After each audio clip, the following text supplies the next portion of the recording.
This college football picks week 10 edition of the Sports Gambling Podcast is brought to you by Underdog. Underdog's hooking up new customers. Play just $5 and get $100 in bonus funds when you sign up with the code SGPN. Hey everybody, Joe Theismann here. You're listening to SGPN. So do this, let it ride.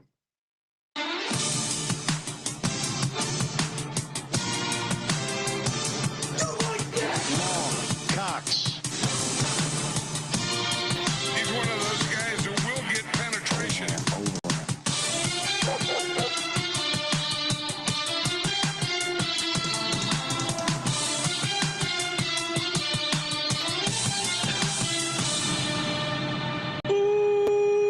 Welcome everyone to the Sports Gambling Podcast. I'm Sean, stacking the money green with my partner in picks, Ryan, Real Money Kramer. What's happening, Kramer? Dog. Hello, Sean. What's happening? Excellent shirt. Thank you. Excellent Yes. shirt. Look at this. Saudi Arabia. Do the State. McAfee. Get up there. Yeah, here. Come on. You got this shirt, Saudi Arabia State, and we got this, and I got a kid kicking field goals, wrestling, kicking. He did get naked on game day to jump off a high dive. He is good at the promo though. Yeah, no, I like Elite McAfee. It's promo. just fun to do the impression. Joining us on the line. I just don't understand the standing up. Yeah, it's uncomfortable to stand for a show that long. Although CJ does it over on the College Football Experience. Joining us on the from the College Football Experience, Colby Dant, aka Pick Dundee. What's happening, Colby? Well, I appreciate how you're a very humble guy, Sean. Thank you. Because I got that shirt too. Shout out to you guys. You guys sent me a shirt. The kindness of your fucking hearts. You did a great job with the logo. We had to give it to the masses. I almost need to bring up that chat transcript. Yeah. But one of the things that I appreciate about you guys is you guys left SGPN out. Do you not want to be involved with the Saudis because they're coming for sports? You know, they're already they're already balls deep in sports. Do we not have SGPN on it? I didn't see it on it. Did you? Oh, I mean that was probably an oversight, but I kind of like that it's mysterious. You know, it's supposed to pass. If you see SGPN on it, you know then hey, it's a joke, right? But now that you don't see SGPN on it, it's there would probably be a fun way to like work it into the pattern. Yeah. On the head, the maybe headgear, yeah. like in the tail of the headgear, there might be a spot for Jake to work it in. All right, maybe we do an updated version, but we'll do the it like people an who got artist. them early got the classics. I kind of like that we don't have our. Not that I'm ashamed of it. I just think it's funny and it's a great conversation starter. It took me a long time to explain to my wife what Saudi Arabia is. Well, I don't think. Yeah, I think there is an element. And why do you guys think that's funny? I think many of the shirts that would cause many of the shirts that Colby would probably be able to push well on his show also don't necessarily need our branding for the thing to work. Yeah.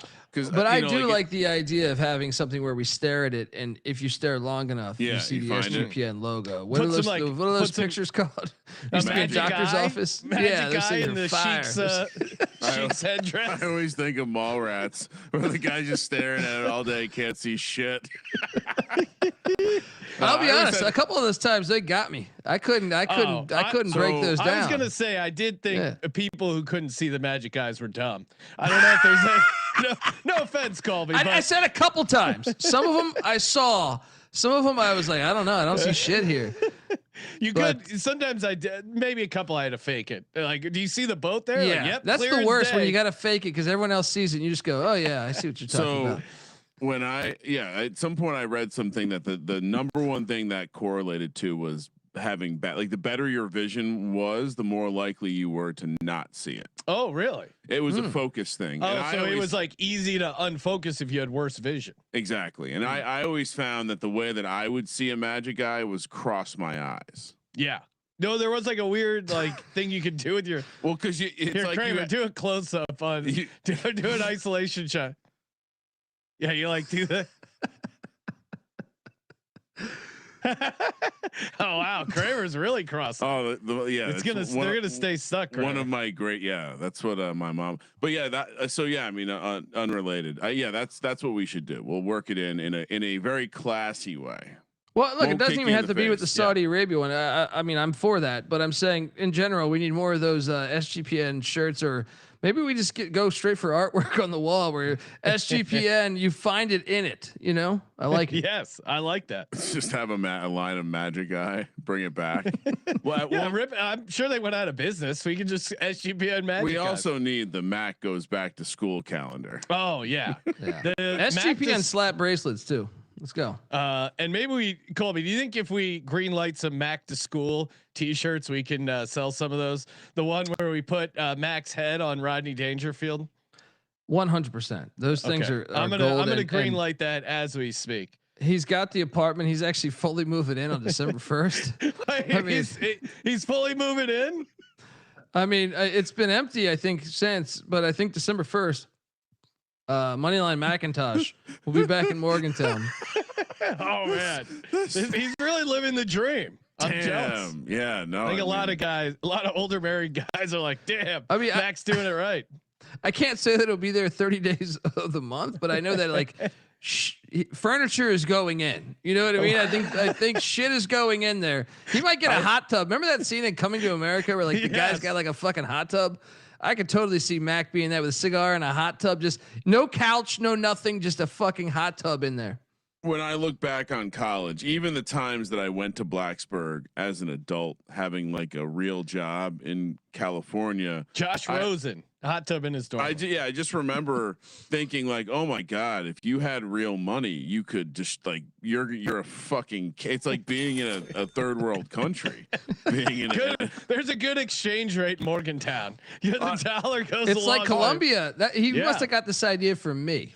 He must have got a guy. I remember going to dinner with like 10 people in Pareda, Colombia, right? And I'm like, I was with my wife's family. I was like, I was assuming we were going to split the bill, but when it came there and then they broke it down, I was like, it's only $280. 10 people. It's like, no, I got this one. We're good. Big spender there, Mr. America, Colby Dant. Wow, that's the beats that we had last episode. I mean, Mississippi State on the money line. Those pieces of shit were up 17 at home. You saw the collapse coming a mile away. That was the most. These coaches, fuck you, SEC. With we're above the rest. Hey. How many morons does it take? This kick returner for Texas is a beast. Stop punting to him. Stop punting to him. My phone blew up the second that happened from like 5 people I know that have played football their whole life. Yeah. This is not rocket science. This is the Red River shootout. They kicked to him. He is pretty much responsible for winning that game. Kentucky, the very next week, they kicked him. They only had 170 yards against Kentucky. Multiple kicks. He takes either back almost all the way or sets them up for a decent field. He's saving Arch's career because Texas is winning a couple of games. Well, that jackass punter from Mississippi State, he boomed the shit out of it. He's like bragging. Look at his reaction. He's like, because he's like, dude, I blasted this thing. Your coverage is, you're giving this guy like a runway. It's terrible coaching. It should have been, hey, dude, let's kick the ball out of bounds. They haven't done anything on us offensively. I mean, I guess they did a little bit, but I mean, it's like the punting to Deshaun Jackson back in the day. You needed who's a Giants coach? I'm blanking, Kramer. John Fox? Was that Fox? Oh, Coughlin. You're bringing up Matt Dodge. Yeah, Matt Dodge. How dare you? Get out of Dodge. That was a horrible one. ECU punter, by the way. I was great guy.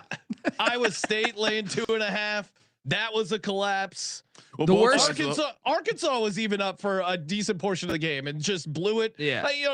No. The worst sides of the holy water. You're up late throwing pick sixes. All that being said, even with all those crazy beats, we still my locks have been shit. Colby's lock 63%. Nice work, Colby. Well, hold on. The worst one you just skipped over the worst one. UVA had no business winning that game. UNC money line too. Yes. Someone explain to me, how can Belichick be this stupid? They have that play call on the 2-point. What? Why even go for 2? You have severely outgained them the entire. If you didn't watch that game, they fumbled the ball into the end zone again, right? In the first drive of the game, right? Then they throw a very unlucky interception at the 5-yard line where it like hits perfectly off their receiver's hands right to the defensive back. They had dominated that game statistically. Their offense had dominated this thing. Have you driven a Gio Lopez lately? Was he better quarterback in that game, right? He played You're well. at home. To me, like if you're on the road and your offense hasn't done much and you find yourself in overtime, I get going for 2. You're at home. You have been the better team for 60 minutes. The score doesn't reflect it right now. You're in overtime. Why are you going for 2? And then also, when you go for 2, why the fuck are you throwing that play needs to be it's the HB in the flat, right? That was the play. It needs to be bang bang. So you have a lefty quarterback throwing to the right side of the field. It's so dumb. It's that one was unbelievable. I don't even blame the running back because they're like you could have put the ball out. I'm like, no, it needs to be bang bang. It needs to be flipped to the other side of the field because I never understand when play callers do that. It's like that's something you learn in Madden. It's like, oh yeah, no, this guy throws with that arm. We don't do this. They specifically tell you as a quarterback, don't throw across your body. Why would you draw a play call where the goal is to throw across your body? Look, makes no sense. I've defended Belichick a lot because a lot of people say Brady, we got all those, and I'm like, well, the Giants teams weren't offensive juggernauts. They were actually kind of average. I don't even know what to say at this point. Like but why, I would say, why even go for 2 there? But I would say, as bad as that was to screw that up to lose that, this UNC team is playing better. I mean, they should have won both weeks. I know it's still bad, but considering how bad it was to almost beat Cal, fumbling into the end zone. I mean, both games they were decent sized dogs.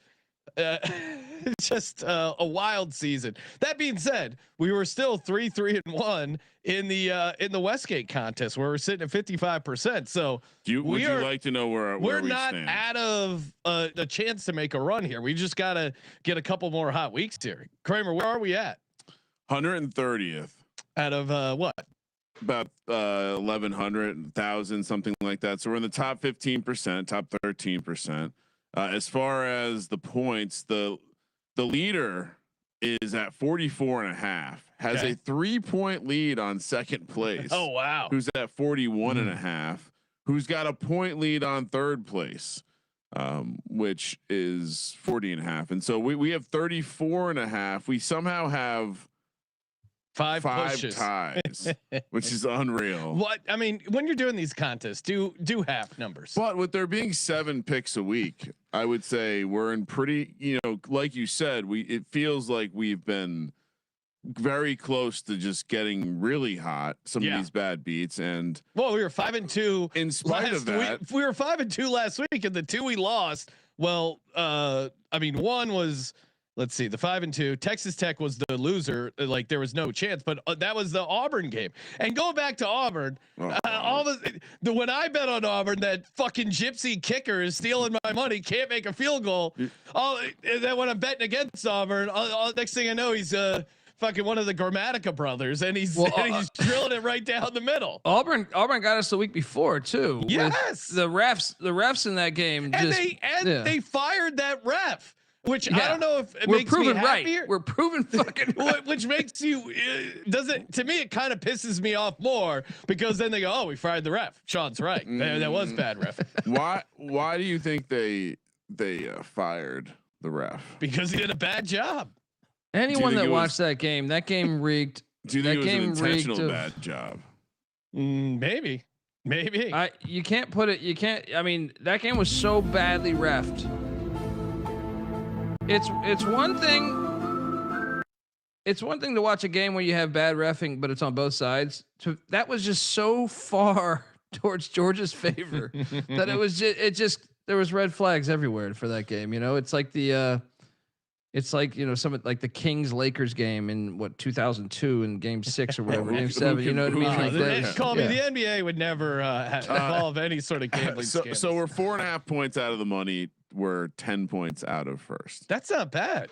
No, like you were saying, we're in the considering mix. What we've, and we might, I truly believe, I didn't go through and look at all entries, but we might have the most pushes in the contest, which yeah, just Bet feels Detective and Mac have like an ongoing. You know, they're in the contest and they have an ongoing thing. They're a half point behind us, tied for 170. Rear view mirror. Place. Yeah. They have an ongoing thing about like we look for pushes because they're like, how the fuck you guys push this much? We have 5 pushes. I don't think anyone else in the there's one just kind of anecdotally. Well, how the fuck is Mississippi State a push? They were up 7 at home and it went to OT. Do you know what has to happen for you to push that? Have we actually got our ass kicked on any? Like it's been a while since we actually had a play that got our ass kicked, right? No, we've had 2, 3, and 4 weeks. That's it. Those are our But I'm worst saying weeks. like the actual game because I feel like most of those games have been pretty fucking close. We've had a couple where it's like, okay, that was just wrong. But well, like the Texas Tech, when we didn't realize Sam Levitt was playing, that kind of stuff. But for the most part, Texas Tech still had the lead with a minute left. I know that number. They weren't close to the number, but I'm saying that was a good game. Pick 6 there, and something happened. We've had a 3-3-1, a 3-3-1, a 3-3-1, and a 3-2-2. I mean, those, like you said, the bad weeks were 3 and 4. Yeah, we haven't had any like total disaster weeks. Where that's usually how you get boned in these contests. I was about to say, great job addressing it on the show because I feel like we're fucked now, right? We don't ever have really bad weeks. I said to Kramer, I go, and again, this is all gut stuff. Like I love in college football, college basketball, I've done best with like situational handicapping, let down spot, get up spot. And it's been great for the Friday night underdogs who have been live. And honestly, most of my money in college football has been made on cashing on these big Friday night money line dogs. We'll get to some in a second. Those have been awesome, but then for the most part, the rest of the games, I feel like the situation spots, let down spot after the Holy War, let down after these rivalry games, it hasn't been quite as strong as previous years. Yeah, true. But just college compared to pro and whatever sport you're comparing it to, I just feel like the home environment is such a, especially now that you have this, like all these conferences going cross country, like Virginia Tech was. I know that game was ridiculous. But we were still proven right. We were on the VSiN show live when Kramer just crashed out. Well, all right. In response to the one of the roughing the passer. No, that's not what I freaked out on. First, the roughing the passer happens. It's a 3rd down and goal. It's about to be 4th and goal from he has the ball. He gets tackled. He fumbles the ball. They do recover the fumble. They call a roughing the passer. So instead of 4th and goal from like the 7, it's 1st and goal from the 1. They score the touchdown. All right, we've moved on. That's the worst. That's the worst roughing I've ever seen in college football. That was the worst Virginia roughing Tech I've ever seen. Kicks it was he had the ball. He fumbled, and he hit him right like square with the shoulder. Then after Virginia Tech kicks a field goal to take the lead. Cal is looking to tie the game with a field goal, and oh no, I'm sorry, the game is tied. Yeah, so they're going down, and they get into field goal range with a great catch by the receiver to like the 30-yard, just on the fringe of college field goal, and this ref. Deep throw. You see him. He winds up all the way from the fucking end zone to throw a targeting. So they overturn it. Thankfully, they review it. Then my outburst on live on the air was in overtime when they tried to do it again with another targeting. It was Colby. Have you ever seen a game where they overturned? Like they had 2. That was 3 of the worst calls, and to think, I mean, at least they overturned it. I was about to say one of the best things they did was make it everyone's reviewed now. Yeah, it's mandatory, right. But to me, there hasn't been a targeting this college football season that I agree with. That I've seen. me and Mac just talked about this. No, I'm serious. Like there has not been one. Like last year, there was one in Pitt Boston College that was like completely vicious. That I'm like, okay, that is targeting. I don't think there's been one targeting this year. I think When does the pendulum swing back, guys? We were just talking about this on the college experience. Yeah, with the roughing the passer, go back and forth. When does the fucking pendulum swing? We overreacted to this shit. All right, we overreacted to all this nonsense. When are we going to correct this, guys? When, because this is not only pro, college, high school, ankle biter level, Pop Warner, whatever the fuck. Are you allowed to say Pop Warner? I don't know. But when does the pendulum swing back? When is just common sense play a fucking role here? I almost want to this is Colby's stump speech when he runs for office. Kramer, we're lucky Colby doesn't. He's not involved in politics because you can just see him running for office. When are we going to put some sanity back in the when is common sense going to become common? I just Colby Dant. Common sense for the common sports fan. How many states do you think Colby could win some sort of House of Representatives seat just based on fixing the kickoff rule, conference realignment? No, just based on getting rid of targeting. Oh, you would clean up smash in the South, play. Colby. I mean, Tommy. I think I'd clean up everywhere. I think there's like 3 states gets to know where the it. aliens are now. Yeah, Tommy Tuberville gets to know secrets of the government because he was a good football security coach. Clearance. Yeah, because they were paying players. Kramer, I sent you the clip in Slack. Well, you know who's coming for that, Kramer right? crashing out. Well, yeah, Feinbaum supposedly is no. Bruce who Pearl else? Too. Bruce Oh, Pearl. really? Yeah. Oh, yeah. He's gotten fired up. He's gotten political. I mean, why can't I download this? All right, Kramer's pulled that up. We're gonna get to some. Let me know when you got it, Kramer. In the meantime, shout out to mybookie.ag. Head over to mybookie.ag. Fire up the prop builder. Click an SGP again. MyBookie Plus. Get the rake back, aka the free play. So I mean, what's better than? And even if you're not betting a ton, you still get like $5-6 back. You can put together some crazy parlays in that in the SGP area, the same game. Did you set your calendar?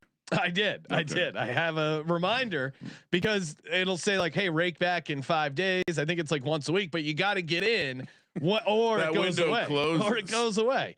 Again, use our promo code SGPN so they know we sent you. Score a 100% bet back bonus up to $500. T's and C's apply. Everyone's hating on Diego Pavia's Heisman campaign. Come on, he's a great story. And of course, mybookie.ag, easy deposit, even faster payout on that sweet cryptocurrency.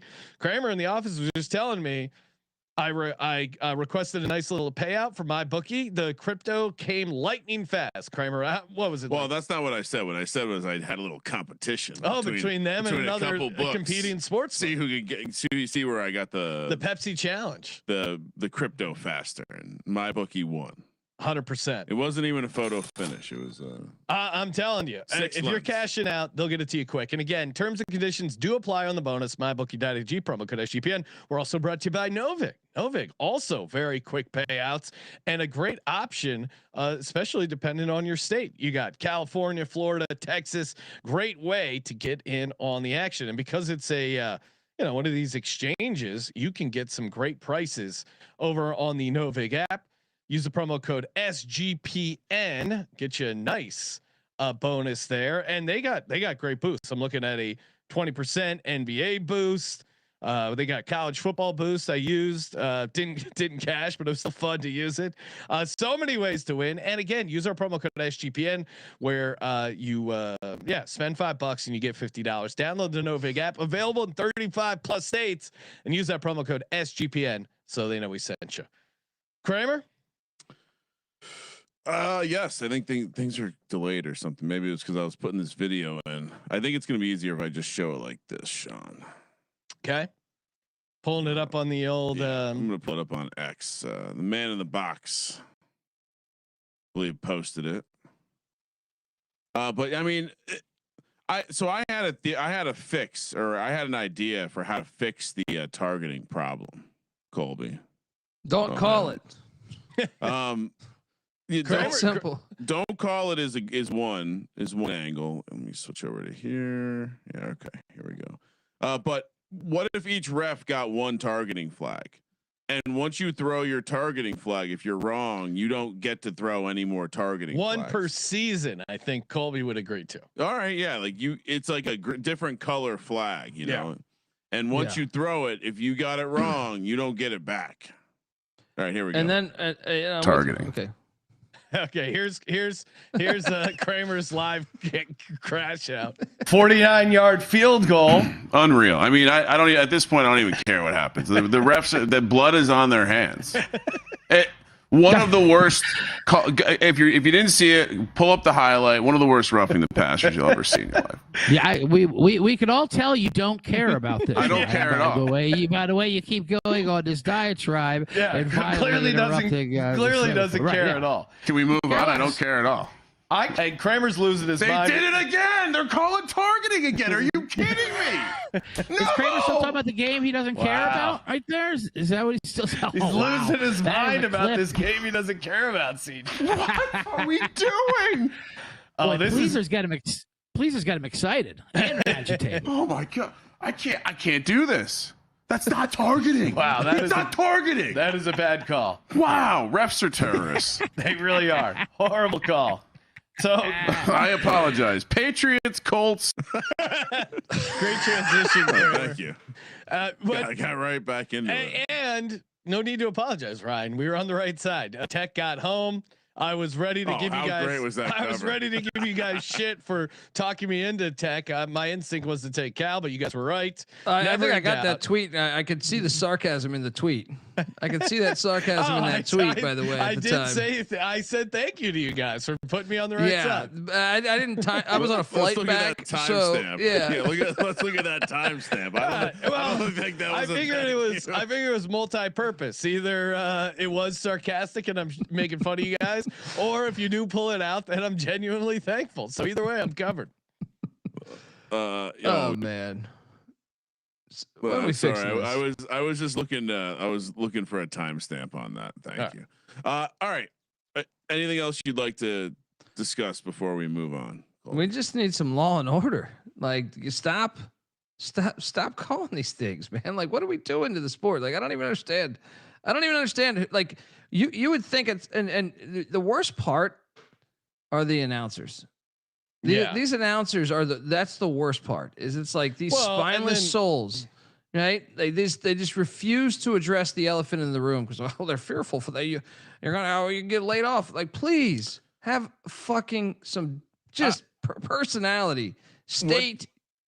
I was gonna say I didn't have audio. I only watched in clips afterwards, but I did get the sense that the Hokie broadcast they did take some issue with the roughing the passer call. Maybe I'm mistaken. I have a rule when I run: no quarterbacks on the microphone, because quarterbacks that are the ones that can benefit from this. They're going to be the ones that this is the meeting. Like, hey, if you guys don't mention anything, these quarterbacks are going to continue to get paid ridiculous contracts. We'll look out for you too.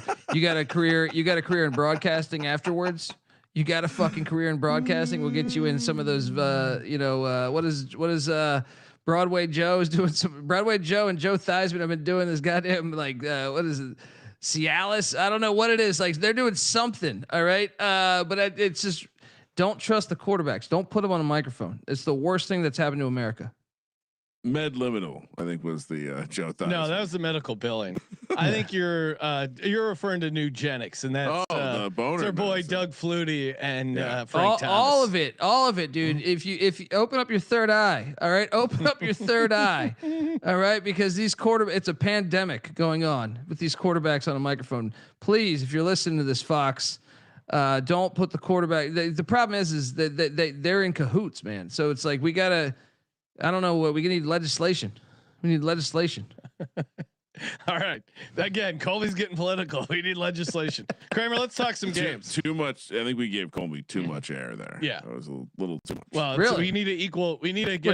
Did you play quarterback in high school? Well, now the FCC, it's an equal time rule, Ryan. So now we're gonna have to have someone on that loves targeting, because we could lose our broadcast license. You have to present both sides. Who do you think's a good person? Who's the biggest proponent of targeting? I don't know. You'd have to go to your quarterbacks right there. Name all of them right bunches. now. Yeah. Bob Costas and his pink eye. Mark Sanchez, maybe. Bob Costas. Mark Sanchez. He might be available right now. No, I would want to have Mark Sanchez on the podcast. I mean, it seems like he's just gone back into doing stuff, moving on. He survived, thankfully, and he's moved on. All right, let's hop into the slate. Let's see, and hopefully Colby got the numbers right. Chat will let us know if he didn't. First up, Thursday night football, 4:30 p.m. here on the West Coast. We're heading to San Antonio, Texas, where UTSA and Tulane face off. Tulane laying 3.5, minus 190 on the money line. UTSA plus 160, 55.5 is the total. I think the last time we talked about Tulane, we were on the wrong side, and Retzlaff made us look silly. If I'm remembering correctly, Colby. I think it was a push because ECU we got the worst of the number. And was it? Yeah, it was a 7 was a push. Yeah, I think it was a 7 point. Yeah, I am an East Carolina fan. Guys, this is a great spot for UTSA because Tulane's got Memphis on deck, and they're right now those are the odds-on favorites to play for the Group of 5 playoff. Like Tulane, I think is odds-on number 1. Memphis number 2. I think JMU is 3 or 4, right? Depending on what book you look at, but. This is an interesting spot because both Tulane and Memphis hit the road against teams that are kind of average by definition of their record. I think UTSA is live here. And let's be honest, Tulane looked like shit the past 2 weeks. ECU should have beat them. Army should have beat them. They got very fortunate with the Army game with a deflected pass touchdown. I mean, not even I'm with you, Colby. I think this is a massive get up spot for UTSA here as a home dog. You know, you look at their advanced stuff, the yards per play for UTSA defensively would be their weakness, but I think you could mitigate that a little bit on a short week here with a possible look ahead spot for Tulane at home. Short week at home Thursday night. My model has Tulane at minus 2.5. So we're getting 3.5 here, Ryan. That is a fire. Really? That's a play on here for the UTSA Roadrunners. Meet, motherfucker. I like him here catching 3.5. Kramer, what are you doing? The betting splits would agree with what Colby is saying, that this very much looks like a trap spot. Pros versus Joes, and pros will be on UTSA like us. Yes, fellow sharps. Let's go. Fellow sharps. Next up, heading to Friday. Sean will be out in Vegas. So hopefully we like the dogs here. They've been good to us. Although we did cash with the Hokies last week. Heading to Houston, Texas for Memphis, laying 13.5 against Rice. Oh, I see what you're doing here, Colby. You're setting up another nice situational spot, even though I even sent you tape on how great. No, they're a fun offense. And Sean, even though Sean said the situational spot is dead, we're gonna start the show off by taking 2 strong situational spots. Rice plus 430 on the money line. Memphis minus 650. 49.5 is the total. Well, hold it, Ryan. Also, I think our camera's not. It's not. You didn't merge us. I'm sorry. People are missing half my body. Look at this. I don't go to hot yoga for nothing. Yeah. A shout out to Stephanie. I'll say this, Ryan. This to me is it a good situation spot? Sure. But this is also the advanced numbers back it up. I got Memphis only as 11.2 favorite on the road. That's what your model has. But this is just a common sense. One, it's Friday night. They're a massive dog. These have been live all season. It's way more fun to bet the dog. Yeah, and Memphis is looking ahead to Tulane and triple option on a short week. This Rice offense can cook. I think it's crazy that they're getting 13.5. I will be live on the money line here at plus 430. Colby, I assume you're taking the road favorite against the triple option team, right? You love Memphis here, huh? Yeah. Look, I mean, guys, I sent you the tape. I don't know if Kramer, I know what you had going on today. Like you're ordering some soy. You sent me something that you want me to show on the. Guys, honestly, if you watch this is year 1 of Scotty Abel. I can't wait for year 2 and 3, but some of the shit they've been doing, and they were doing it at Davidson too. But I guess Davidson, some people would make fun of it because it looked like you're like a fucking high school stadium or something. So this is, it's harmony, man. What you're watching is now, the thing is you can't get down early. That's the only thing, because he doesn't have the personnel yet that really fits it all the way. But I'm on Rice, man. I took them last week, battled the bet detective. Yeah, there's a stray for you, bet detective, right? They beat UConn outright. Yes, please show. Here's this. a clip Colby sent. And shout out to Coach Dan Casey. Great follow on. He's great. You guys know I love Scott Abel and the spread triple option they're running at Rice. This is nightmare fuel for defensive coordinators right here. They go tackle over, so backside tight end. It's going to look like triple option this way. They're going to release the back through the B gap on a wheel, and this receiver here is going to run kind of like a shallow leak. This is just a nightmare for defensive coordinators. Looks like option, but you got to defend the backside wheel. 75-yard touchdown for Rice. Unbelievable play design, execution. Big-time touchdown for the Rice Owls. Yeah, Memphis doesn't want to see this on a short week. Well, and with Tulane on deck. I mean, it's just they're already thinking about, hey, if we beat if we get Tulane, this is gonna be a blast to watch. Man. Memphis hasn't done well against Navy historically, right? I feel like they've actually started to win a couple of those, but I think Navy still covers. Well, last year Navy beat. Yeah, I just have memory of Memphis always struggling against the triple option anyway. So, and then in addition, I was not even considering the situational spot. So, although maybe the situational spots aren't dead. This has a similar bet split pattern as well. So I'm gonna go out on a limb and say Memphis and Tulane will both be the public side. Pros like us will be on UTSA and Rice. Let's get it. Do we maybe do a multi-day parlay there?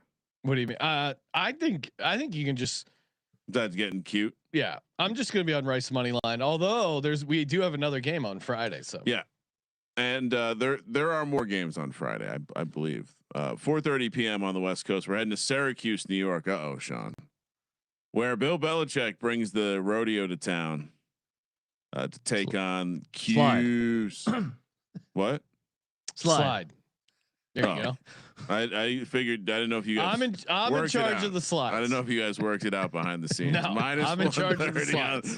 Syracuse minus 130, North Carolina plus 120, 45.5 is the total. Yeah, I mean, Sean, you like the dogs on Friday night. Yeah, but I have a feeling you're going to make an exception here. You're wrong, Ryan. Give me UNC. Sorry. Yeah, I mean, you're wrong that I'm making an exception because I am on you UNC are taking the dog. Catching 2.5 points. Okay. I think the wrong team's favored. I think I got this as UNC minus 1.2. Oh, Jesus. I think UNC is playing better football right now, and I think as much as I've been a honk for Syracuse over the years, this is not it. This Fran Brown team, Fran Brown might be on the hot seat. This has been a bad season. Maybe I'm guessing they're not going to let him go, but still very disappointing season. And I think the number being this short is kind of telling you. Syracuse only favored 2.5 in the Carrier Dome at home against a UNC team that can't beat anyone. I think the line's telling you, give me UNC plus 2.5. Colby, what are you doing here? Yeah, another thing we got to factor in, guys, is even going back to that Memphis game. Rice is like a private school; they're all academic nerds. That's Halloween, all right? Memphis on Halloween, and I'm terrified of Chapel Bill. My Moneyline Mac, to his credit, reminding me that it's Halloween. Chapel Bill might dress as a fisherman again or some shit, right? Later in the night. Is Jordan going to be like a mermaid in the crowd? That's what I'm saying. And look, they were up there both from the Northeast for a lot of their lives, so it's like they probably know someone out there at Syracuse. They're probably got a party going. But I'm with you. Look, Carolina, it did suck having a Moneyline ticket last week, but we still covered the number, and they do look better. And Syracuse. They do. Steven Jelly's out for the year. Ricky Collins been fucking terrible at quarterback for them. Give me Carolina. I don't love it, but give me Carolina. You guys are fools. The advanced numbers have been pretty good to UNC's defense. That's as well. Fine. Sometimes teams just don't know how to get it done. This is a weird road trip. To your point, there'll be distractions. They're not far from Maine, where Jordan won a couple lobsters. Belichick's got to make a couple stops. You're insane. We did it once. We came in, we hit real quick with UNC, and we got out. That's it. Syracuse lay the points. Doesn't fit the Friday dog narrative. No. And it's not on our card, but there is an additional Friday game of Sam Houston State. There's an FCS game on ESPN too. That's actually. Hold on. While you're out in Vegas, bet on Northern Arizona. All right, got it. Northern Arizona. Yeah. And are we taking Houston State on the money line? I like Sam Houston State first half money line. I like Sam Houston with the points, but I think the best play for the weekday games, I like Northern Arizona. They got Chad Pennington's son as the quarterback there, and Idaho's been just all over the place ever since Jason Eck left. I think that line might move crazy because the FCS lines do, but right now, jump in on Northern Arizona. All right, I love what people get excited for the FCS picks. Next up, Army, Air Force. Ooh, this is dicey. Saturday morning, 9 a.m. Colorado Springs, Colorado. So Sean will have, I'm sure Sean's new model has elevation built into it, but I'm sure we'll have an elevation update here for Colorado Springs. Air Force -1.5, -115 on the money line. Army -105. 48.5 is the total. That feels like a high total. Well, I think this is what's great. I think there's a ton of value in the under because I mean, Air Force defense is historically bad. Right, like they have like what are they currently? They're last in the nation in pass defense. But I mean EPA per pass 136, EPA per rush 136, available but yards here's the good percentage. News. Yeah, when they played Navy, they had a fourth quarter lead. They probably should have won that game. They only gave up 34, and Navy actually passes a lot under the Drew Cronick offense at Navy. For a triple option team, they actually pass. It's talking about weed. Yeah. They actually pass better than I would say. I think this game will be even less points because Navy was able to exploit the safeties of Air Force. I don't know that Army is that efficient passing as Blake Horvath and Navy. So I think the under's even better in this spot, probably than we've seen in a while. I know a lot of these ones go under, but I think the numbers they have to set it at.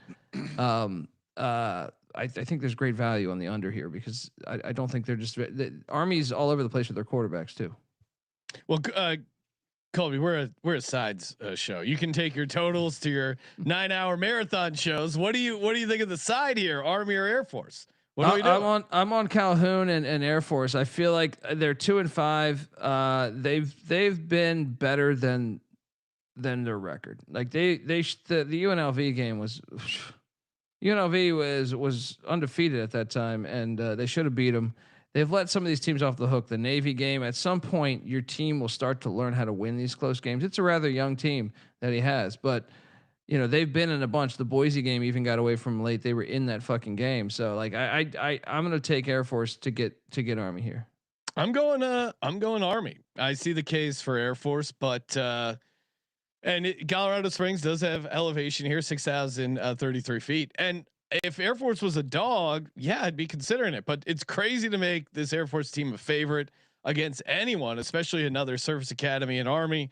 I got Army. I think Army should be favored by at least 3-4 points here. So I think this is as much as it's a get up spot for Air Force. It's certainly a get up spot for Army as well.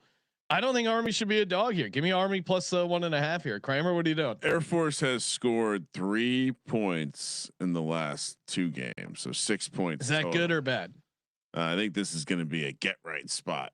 Elevation matters. Sean, you're getting cute here. You're an Air Force guy too. I'm shocked to hear this pick. Definitely will not let your dad know. Okay. Yeah, I'm on Air Force. You're getting cute here. I'm with Colby.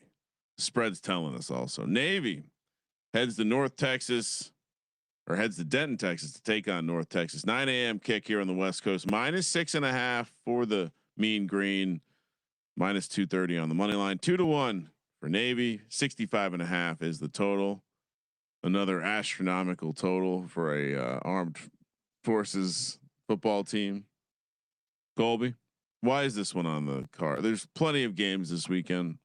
I mean, Navy's undefeated, so they have a great shot at making the college football playoffs currently. So TMZ. That would be great. Yeah. That would piss a lot of North people Texas off. is also still very much in the mix, especially with South Florida losing. There's a high chance that the winner of the AAC is your Group of 5 candidate, unless JMU runs the table, which is possible. Do you agree with Danny Cannell that the group of 5 should not have an automatic team in the playoff? No, that's just some bullshit. You know what I mean? That I mean, come on. He really likes to play both sides of the coin. He plays the SEC hater, and then he just flips around and tries to squash. I think he said. I think his tweet was like certain years. I'm like, no, shut the fuck up. Like they're all playing bye games, so it's like they're probably better. Especially nowadays, where to me, you've seen all these teams retract their games away. Like NC State was supposed to play at App State. You know, certain schools were supposed to play at these group of 5s. They've all retracted these games because they realize, the value of making the 12-team playoff. So now you're having more of the group of 5 go on the road than ever before. So I think it will. Okay, you lose at these places, but as long as you can get to the playoffs, they deserve that right. Especially with 136 fucking teams, he's a moron. Look, I like him. I like him overall, but like that was a dumb tweet. Yeah.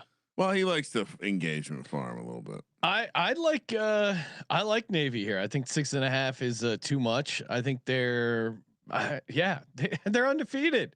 I get it. They're undefeated. They're a 6.5 point home dog. Maybe the line is telling you, but I guess I'd be surprised if you go into this game and North Texas just works them. I think this is a good Navy team. We were on Navy early in the conference previews, and what has changed since then? I don't know, right? Not much in my mind. So I think Navy's still a very competent team. You're giving them 6.5 points.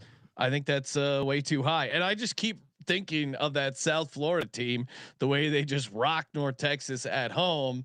My God, that was a crazy ass game. Like that. Yeah. Maybe that was the outlier, but I think 6.5 is too high. I'm taking Navy. Colby, what are you doing? Yeah, I'm on Navy too. Like they almost North Texas almost lost to Army, and Navy's much better defensively, and also like their offense is very entertaining to watch. Like the OC that we referenced before, Drew Cronick, they pass the ball way more than out of that formation. It's highly entertaining, and I think it's very hard to prep for because even though you played Army, they're in a way their offenses aren't similar right now. Like Navy, there's way more creative passing out of it, so I think they're more susceptible with that, and they're also more accurate at passing and just better. There's overall better team right now, offensively and defensively. So I'll take the points. We all like the over for Navy this year on the preview show. Sean had Navy college football playoff. Let's go, baby. In case you forgot. The only thing that scares me is Notre Dame's on deck. Kramer, what are you doing in this game? I mean, the gambling instincts, the alarm is going way off because why the hell would North Texas be laying the points here? But yeah, I'll take Navy. It seems nonsensical, and I think the idea of Navy, one of these major conference teams having to play Navy in the playoff. No, it's great. Just to hear the bitching. Yeah. But like they'll have to do it in a respectful way. All right. Next up, we're still in the 9 a.m. window. Vanderbilt, Texas laying 2.5 here. We got it. Miami, Florida, SMU run. Oh, I'm skipping a game. Yep. Yeah. Did Miami. No. I screwed that up. Miami heading to Dallas, Texas to take on SMU. There's got to be an Illuminati angle here with Miami coming to town. Laying 12. Michael Irvin ain't in no Illuminati, right? My God, Michael Irvin. Since he stopped doing the TV work, he's had more time for his passion, cocaine. His energy levels are very high right now. Minus 12.5 for Miami on the road here. Minus 500 SMU plus 360. 50.5 is the total. The SMU donkey is very alarming. Why'd you find a donkey logo? That's not a horse. No, I thought it was John Elway. That's a donkey. That's 100% a donkey. I'm gonna take SMU, guys. I mean, Miami has barely fucking been on the road. They went to Tallahassee. That was it. First time they've left the state of Florida. That's ridiculous. All season. November is the first time you do that. That's kind of crazy. SMU's coming off an embarrassing loss to Wake Forest. That game was hilarious. If you didn't watch that game, oh my goodness, classic look at spot. Hilarious. So I look, Rhett Lashley. I mean, I guess he was under Manny Diaz, but he's previously at Miami. But I look, Miami, as much as their run game. If you watch the Stanford game, I know they opened it up late. I don't think the run game was very impressive. And it wasn't impressive against Louisville. You're going on the road, and I think Louisville kind of exposed a little bit of the passing advantages you can find. The defense, Miami's defense is vastly improved from a year ago, but I still think they're susceptible. And Jennings being a mobile quarterback, I think can really make them uncomfortable. So give me SMU in the points, especially after that embarrassing game there in Winston-Salem. Yeah, no, I'm with you. SMU's going to get up for this game. They're live on the money line. Yeah, I think so too. And yeah, you watch Carson Beck in a tight game. Yeah. Yeah. What? I mean, having that Louisville ticket, I guess technically it was a little bit of a sweat, but you felt pretty confident something bad was going to happen. And that was home. And that was at home. And now you got to go on the road against a motivated SMU team. SMU getting 12.5. That's way too feels very. I mean, I did really enjoy Carson Beck completely shitting the bed against Louisville. I mean, he just seems like such an idiot, and he's not a great quarterback either. No, none of these guys. Which guy is going to be a good NFL quarterback? Pavia. That would be excellent. Pavia is going to be the greatest punt protector of all time. He's going to have one trick play a year, and then he's just going to be running down. Where in the NFL? Yeah. Oh, he's not playing in the NFL. Punt protector. He's not playing in the NFL. He is a spot on my roster. No, he's a great UFL quarterback. That's what I see. No, he's playing special teams. But CFL no, even too. In the NFL, I mean, he might be able to find a gadget position. He could shift the tight end or something. He can't figure out how to be a long snapper or figure something out. Punt protector is his wheelhouse. He's like a small person version of Baker Mayfield. How tall is Pavia? He's a short. What do you think what do you think they list him at Vanderbilt? I'm guessing 5'10". Yeah, I was gonna say being generous 5'10". He's probably 5'8". Yeah. They list him. He's 6 foot 207 pounds. No way. Yeah. I mean, he's built like a bowling ball. He might be 207. That was in his NIL. That was in his NIL. Bump up my height. He's no for this upcoming season. That's not accurate at all. Speaking of Diego Pavia, we're talking Vanderbilt, Texas. They're in Austin, 9 a.m. On the West Coast. Be careful, Matthew McConaughey, or you might end up having to sleep with Pavia's mom. Texas -2.5, -145 on the money line. Vanderbilt +125, 45.5 is the total. I mean, the only reason that you don't take Vanderbilt in this spot is because it feels like a trap.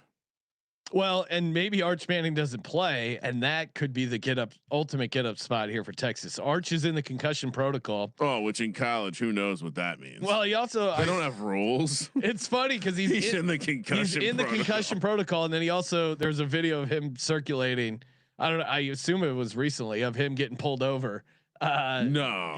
So he's got Uncle Eli's curse, huh? It's funny to think of him in the concussion. To tip him back a little bit. Concussion protocol. Also, people forget about how cool Eli was in college. Loved booze. I'm with Jerry in the chat saying Pavia could play a Taysom Hill type role. If Taysom Hill has a role in the NFL, Diego Pavia has a role. He is a roster spot on the Eagles. You're being disrespectful. Officially invited.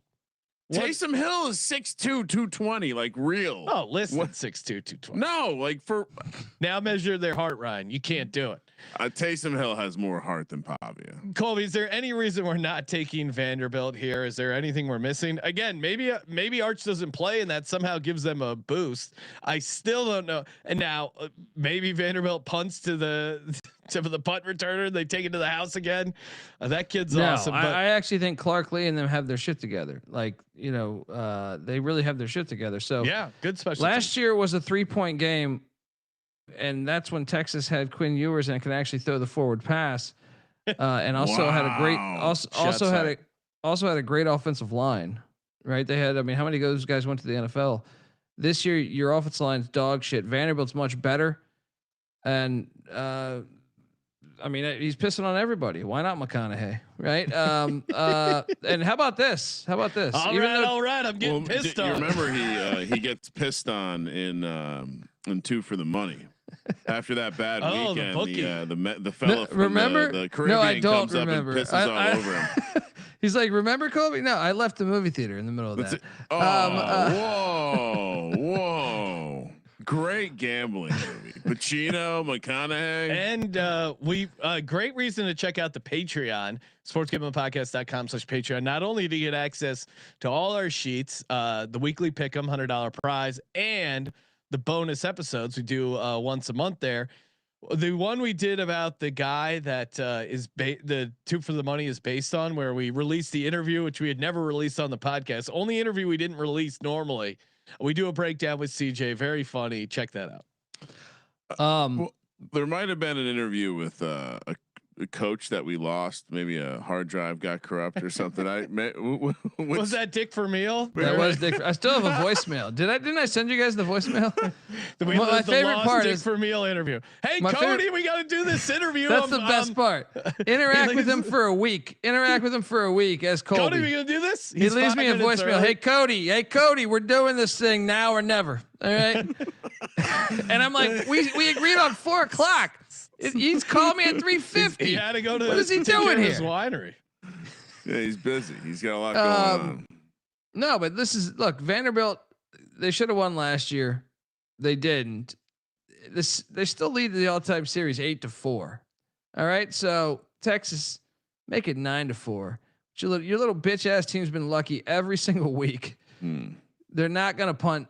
They're not gonna punt to what's his name, and Vandy wins. 21-16. Let's go. Money line. I don't know. How do you not take Pavi as a dog? Texas has a good defense. They're at home. It's a trap. I'm taking Pavi. That's the reason. Is their defense good? They let up a lot of points to Mississippi State.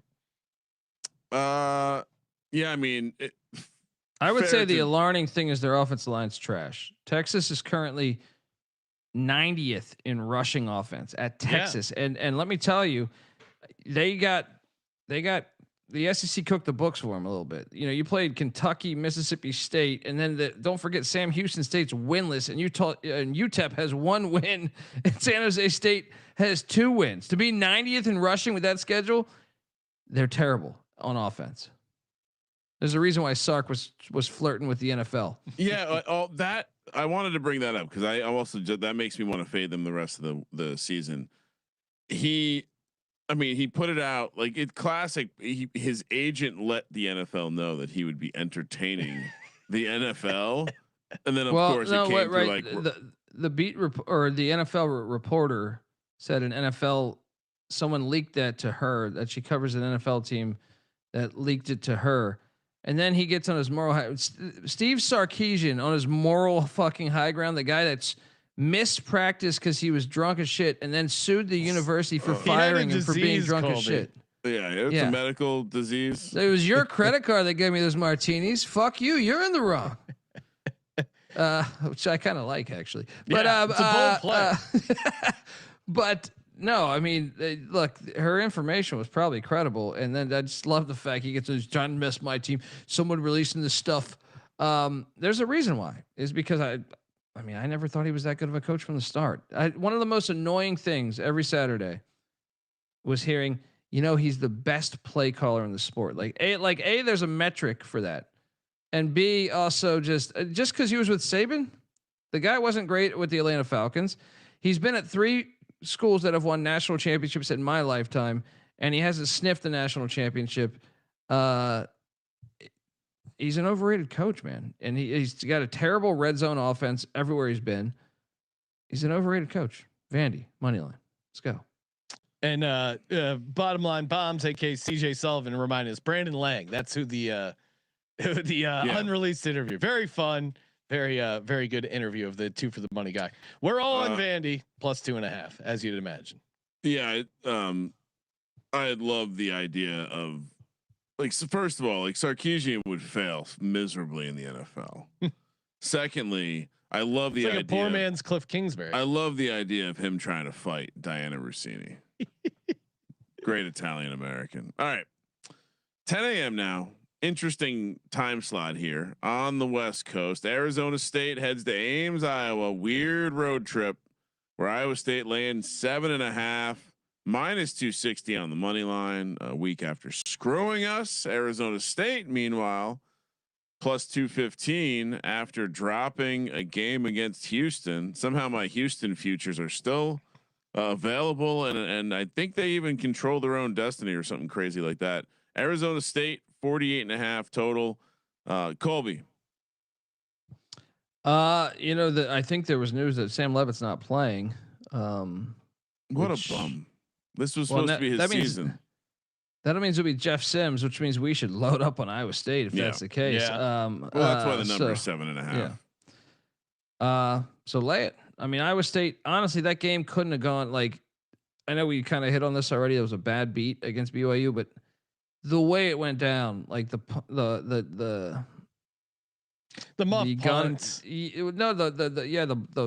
blocker basically getting pushed into the ball. Yeah. On the punt was such a catastrophic play in that game. And then the next drive was a pick six on a play that the receiver was actually open. If it would have been a half second earlier, I think they right their wrongs here. Iowa State lay it. Yeah, no, it's a bounce back spot. They're at home. And to your point, the number I think is telling you to take Iowa State here. This should, if Leva was playing, you could. I mean, I would love a 7.5, but clearly the team rallies around him. He's a huge difference at the quarterback position. I mean, this would be like 5.5 or 5. Another thing, guys, is it's a rematch of the Big 12 championship last year when Arizona State beat him by like 30. So yeah, revenge game at home.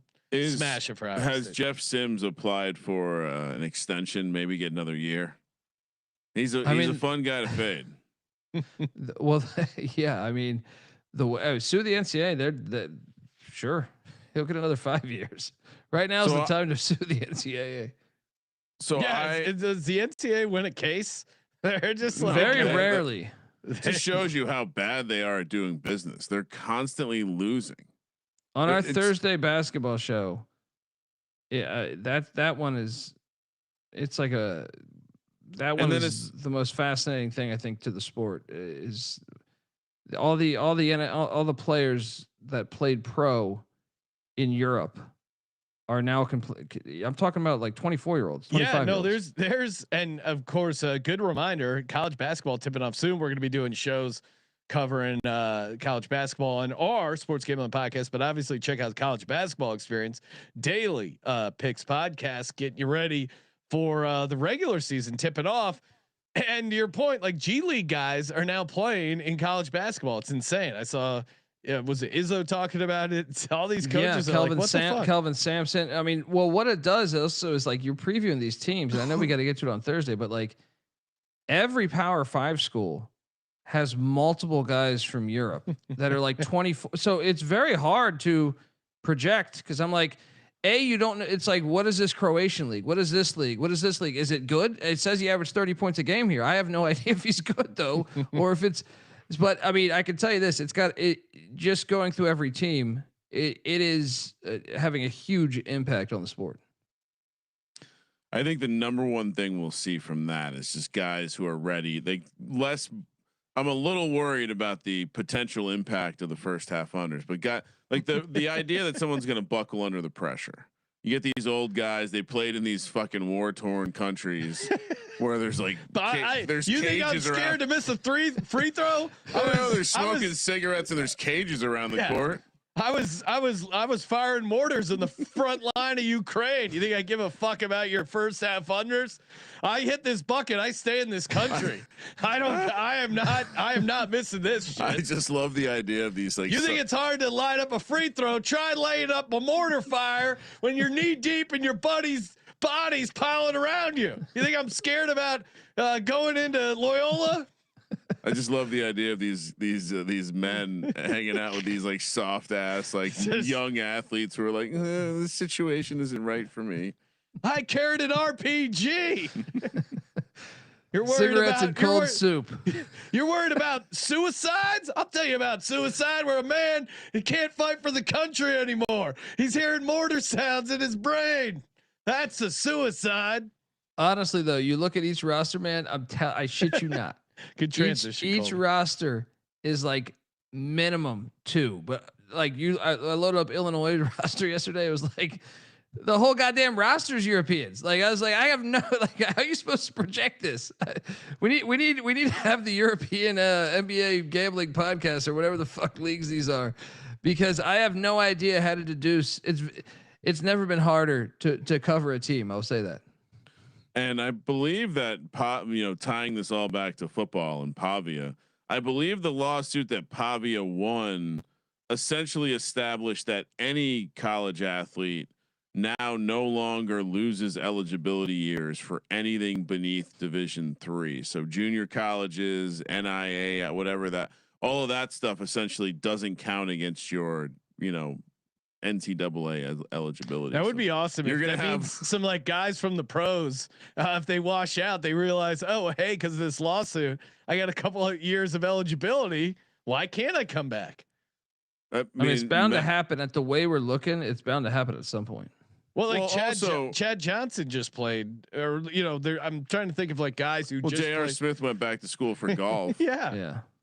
Chad Johnson, Steve Smith were at Santa Monica Community College. Yeah, that didn't count against their eligibility. He might be eligible. Sean Kemp, with the Sonics star was a guy. Well, you think about Trinity Valley. Yeah. The average basketball player definitely has eligibility. Yeah. And there's probably guys who recently tried to go pro, bad idea. Maybe they come back. I mean, I think we're not far from these basketball players, just like football, from being like some form of employee. It's going to be hilarious. Well, it's worth a shot to sue, at least. You know what I mean? It's worth the shot to sue. Well, here's the part that it gets worrisome. What if you get to a place where there's no limit on how many years you can play in college basketball? No, there needs to be an age limit. The sport is like Izzo and Sampson are correct. It's like these morons are just afraid of litigation. Going back to our targeting thing, we need some of the older people on the planet need to say, no, this is the fucking rules. You sue us. We'll see you in court. Like, this is the rules that we established. Make them sign for this shit. And like, someone's just got to stop the greed the bleeding. Might get in the way. But I mean, I'm with you. I think the problem is when you start talking about employment and setting an age limit. That's the exact reason why like unions and shit were created in the first place. All right, Louisville heads to Blacksburg, Virginia, to take on Virginia Tech, noon Pacific. Report from Blacksburg, boots on the ground. My parents recently were driving through. They take a they'll take a trip. Yeah, well, listen to the shit that my parents will still do. My parents love driving around, but they'll also take a car train. So they'll drive their car onto a train, ride that from like Florida up to Virginia. Yeah, my dad always. We did a lot of train travel as a kid. I mean, it was normal for me to go to a place and then overnight train to another place. Anyway. They were in Blacksburg, said it doesn't look anything like it did 25 years ago when I was there. I just went back to ECU for a long time, and I will say, maybe all these TV contracts are adding up to something. I'm assuming they're saying it's East Carolina. It's not as small as it used to be. I can tell you that. Like the downtown where we used to get shit hammered is like that whole area is. I mean, it's still there, but it's not there. You know what I mean? Like it's not where people go anymore.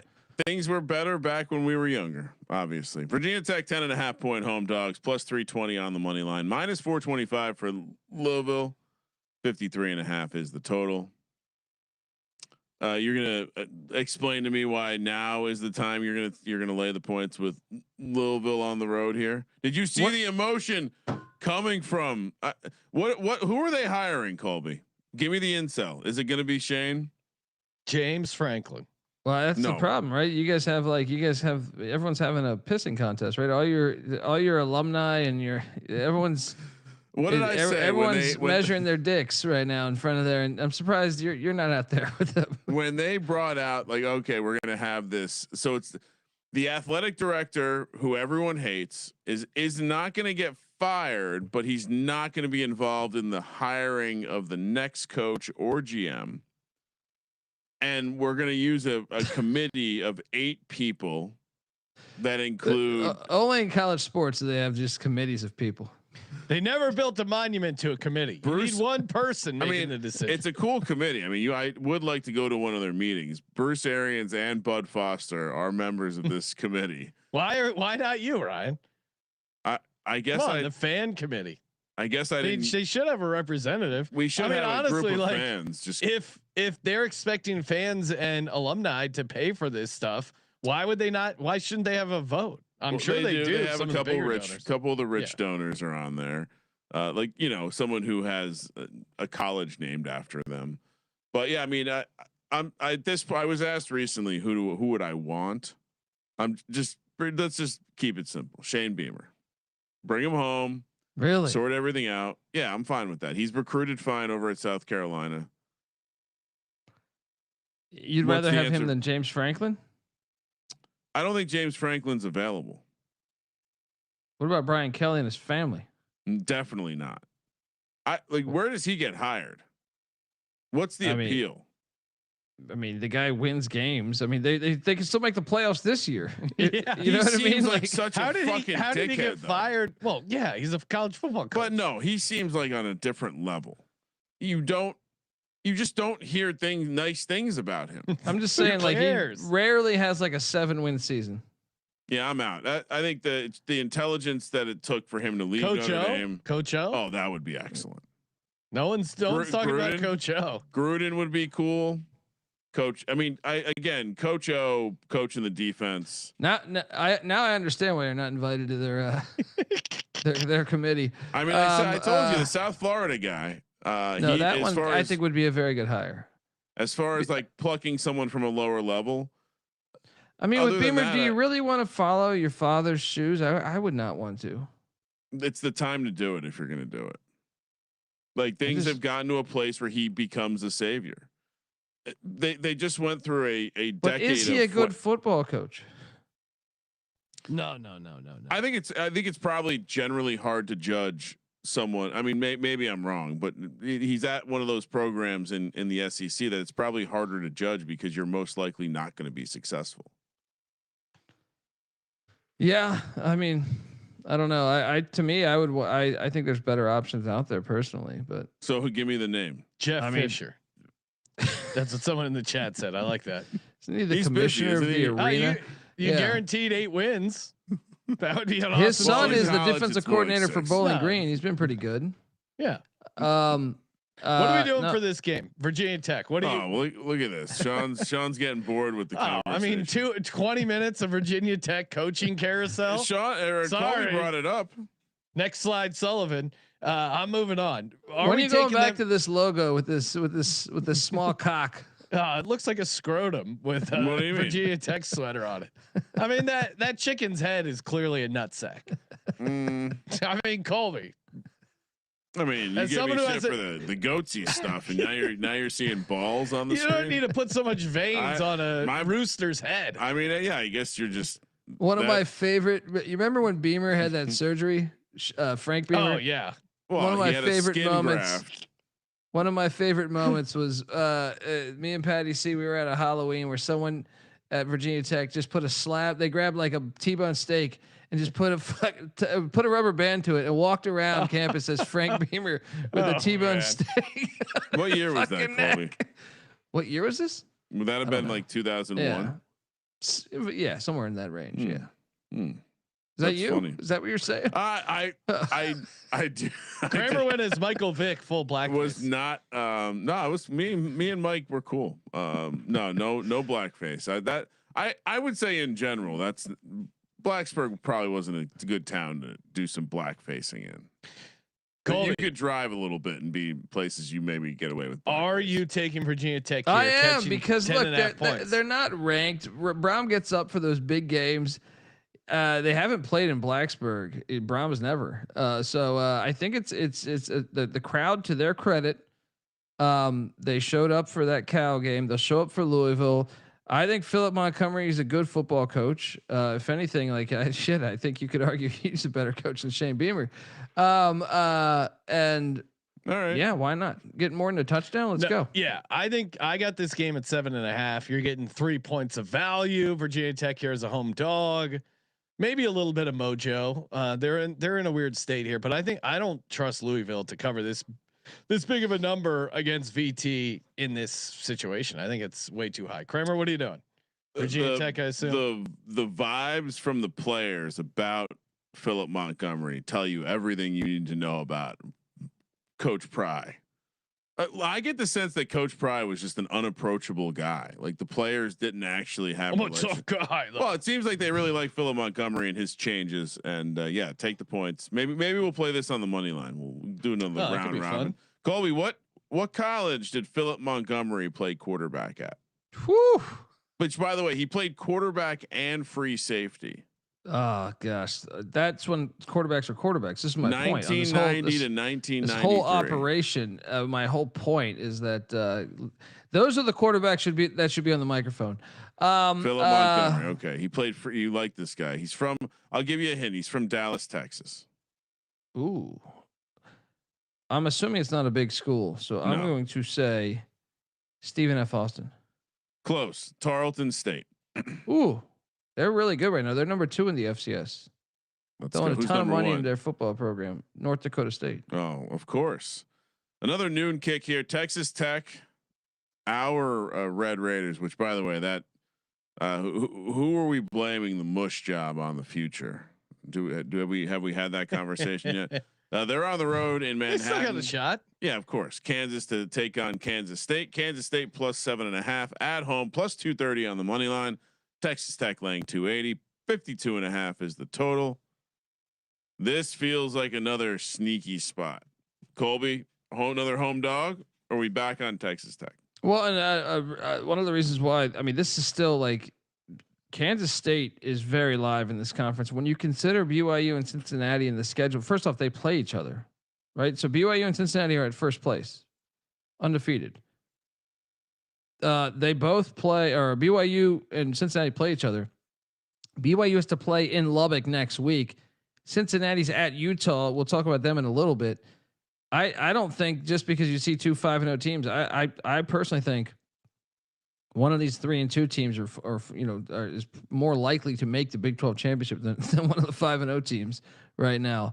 But I'll tell you this. So Texas Tech has the rotating quarterback here, Will Hammond, who came in that Utah game that balled out. He's out for the season now. He tore what was his ACL maybe I think last week. So now they're going back to Baron Morton, and I'm not a huge fan of his game. To tell you the truth, like he's very fragile.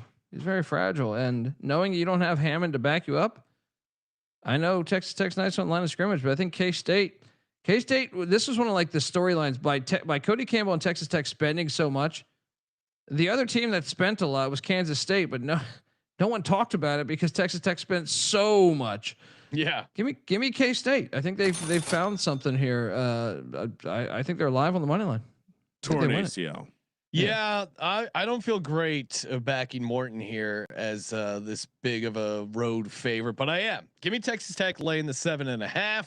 My model has this at 8.7. I think, and you factor in. I know I'm no longer retired as a situational handicapper, but if I was still a situational handicapper, I would point out that Kansas State putting it on Kansas last week. Letdown spot. A little bit of a letdown spot, and the Texas Tech trenches I think is enough to carry this number, telling you everything you need to know. Lay it with Texas Tech. That felt good, Ryan. What are you doing? Yeah, no, I think well, one, I want to be optimistic about the future, so I don't really want to be betting against them. I like the letdown spot after the Kansas game. Yeah, I'll lay it with Texas Tech as well. This is not going to be a lock this week.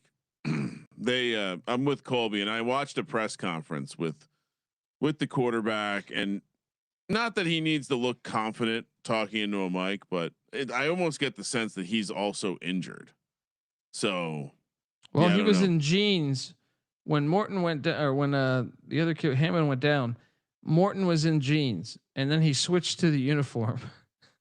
Mid game, he went in there, put on the uniform. Yeah, that would be my only concern. Is that it's almost a small sense that he is also injured. Do we know anything about the next? Yeah, it's Mitch Griffiths, who did start a couple games for Dave Clawson at Wake Forest. Okay, but yeah, I mean, Baron Morton was born injured. Yeah. Came out as probable. I can't honestly, this is what we've turned the quarterback position into. This dude is injured every fucking snap of his life. You like that though? That's what you like. No, I like seeing quarterbacks get injured though, Colby.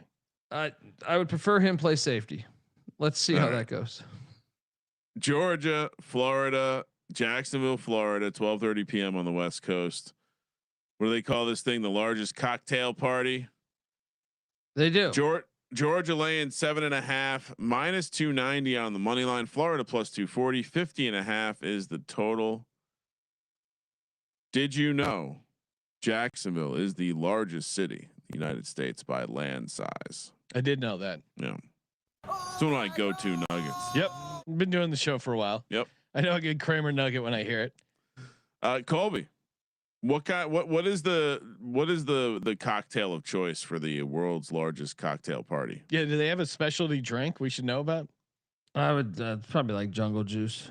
This is debauchery. You guys should go to this at some point in your life. Yeah, at some point in your life. Even though I just learned today that next year they're doing it at stupid. So it's been its whole existence, with the exception of. So they used to play at the legendary old Gator Bowl forever. The Gator Bowl was destroyed, in the Jacksonville Jaguars were being an expansion team. So for 2 years, they played it on campus in 94, 95, I think it was. Next year, it's going to that filthy Mercedes-Benz Stadium, which is just ridiculous. Ridiculous. In Atlanta? Absolutely. Yeah. They're ruining the cocktail party. This is always that's at the state line, essentially. I don't understand. Jacksonville's like an in-between spot. Yeah, that's what's fun about it. Why are they ruining this for us? It's horrible. It's horrible. But look, this is interesting because Florida fired Napier after a win. Yeah. Mainly because it was a bye week, so you could get 2 weeks, and hoping you get that 1 game bump with their interim Billy Gonzalez, who I'm actually kind of buying into a little bit here because he was a part of Urban Meyer's staff really throughout his whole existence. But the Florida teams that were just grimy as fuck with they had a bunch of murders covered up. He was a part of that team, and I kind of like that. In the 1 game bump of not knowing what they're for football, this works. Yeah, no, this is their Super Bowl. You're getting the new head coach bump. Clearly this Georgia defense is not the Kirby Smart defense of old. I don't know if you can trust them to lay 7.5. And yeah, this is just going to be Florida's entire season. My model, I'm going against my model here. It has Georgia. This is where I got to come in for the model. Georgia, it has favored by 10.7, but I don't think the model, I've dialed in the new head coach bump good enough on my modeling. Probably not in there at all. No. So yeah, give me Florida here. I'm falling back on my situational spot handicapping, but this is their fucking Super Bowl. They're going to go nuts. Yeah. And TJ's completely right. It's called the world's largest outdoor cocktail party. You see it on the graphic there. Yeah. For them to go indoors, it's just what? It's not an outdoor cocktail. Can I ask a crazy It's not this question? year. It's next year though. Yeah. Why do we have to get outdoor in the name? So that they don't. Does someone own the indoor cocktail party trademark or something? Probably. That would be my assumption. I'm on Florida too, though. The unpredictable. You don't know what they're gonna go with. So the 1 game bump. Georgia also, I do think, has been living on the edge a little bit on a lot of these games. So I know they get 2 weeks to prep, which is scary because Kirby Smart's normally really good with more prep. But give me the Gators. I think they can stay within this number. So I just did some short internet research on the drinks of the event. Yeah. All right. So, and I'm on the Gators. The Gators have Gator juice, which is basically jungle juice. Yeah, I think I had a bunch of it once. And Georgia has Bulldog Punch, which is basically jungle juice. So dog juice has a weird connotation to it. They're just putting. Yeah, all of the drinks you're consuming at this thing, you're scooping out of like a Tupperware container. Yeah, with a bunch of like fruit sitting in there.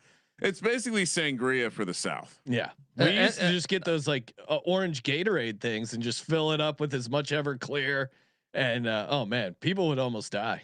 I'm surprised we didn't get our ass kicked because we were pre-gaming all morning, and then when we had a sober driver that was driving us into the stadium, and everyone was walking right next to the car, so it took forever to get in. And NC Nick was just completely shit hammered, spraying sunblock on everybody, just walking by, my God. just spraying them with sunblock unnecessarily. Like people are drinking and stuff, just catching sun spray to the face.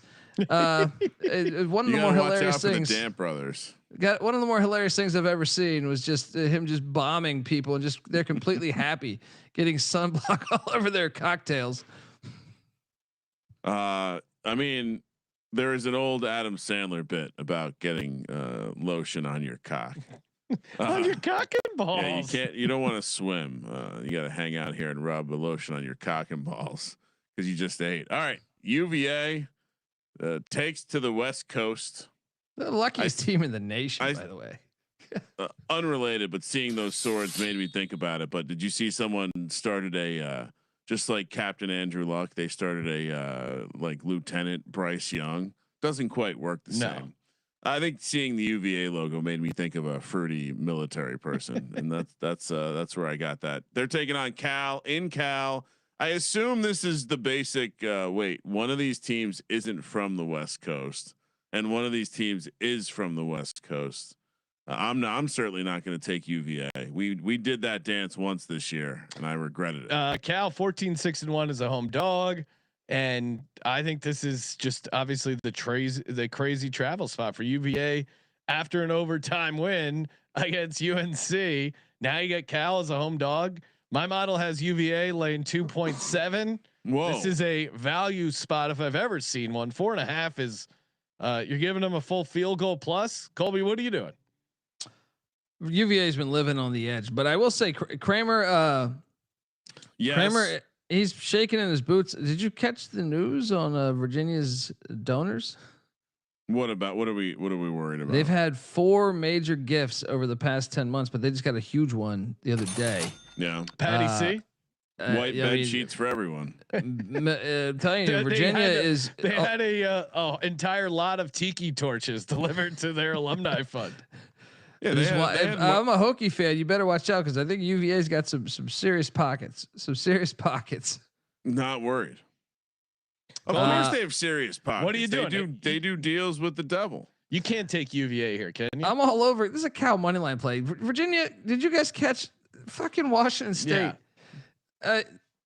They got very fortunate. Virginia's been fortunate with North Carolina, with Belichick being a moron.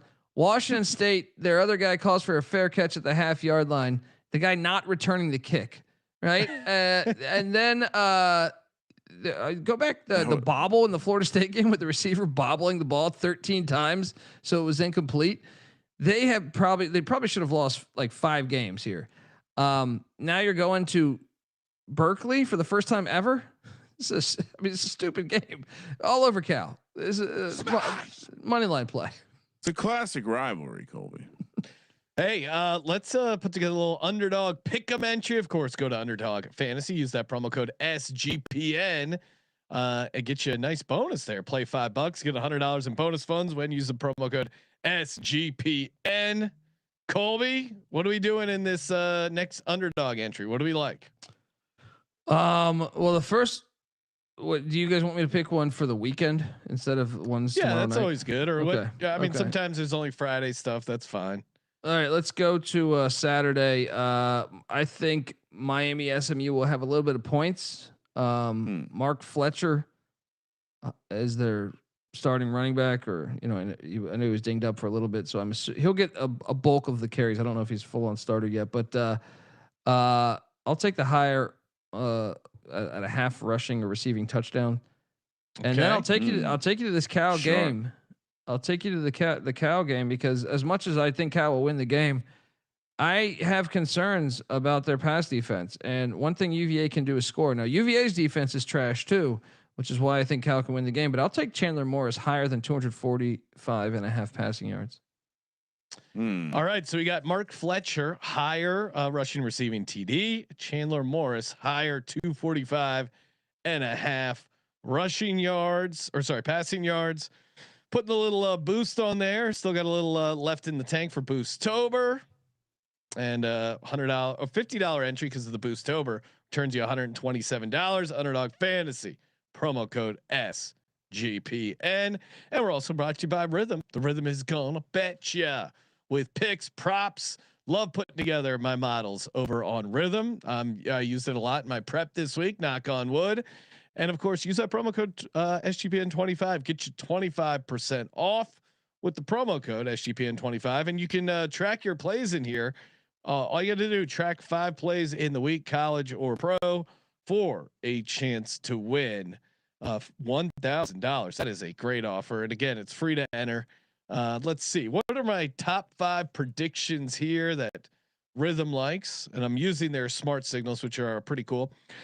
They like Western Michigan against the Chippewas, laying 4.5. One of their favorite plays there.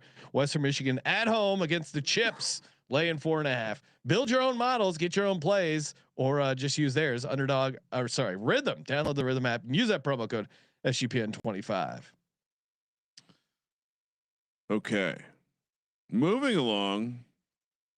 Can't believe I full disclosure, I went half stake on that underdog play because of the existence of a UVA. Colby just sneaking a UVA player on them. Yeah, Colby, that was diabolical. Well, I don't know what that was about. South Carolina, Ole Miss, Oxford, Mississippi, 4 p.m. on the West Coast. Ole Miss laying 12.5, minus 550 on the money line.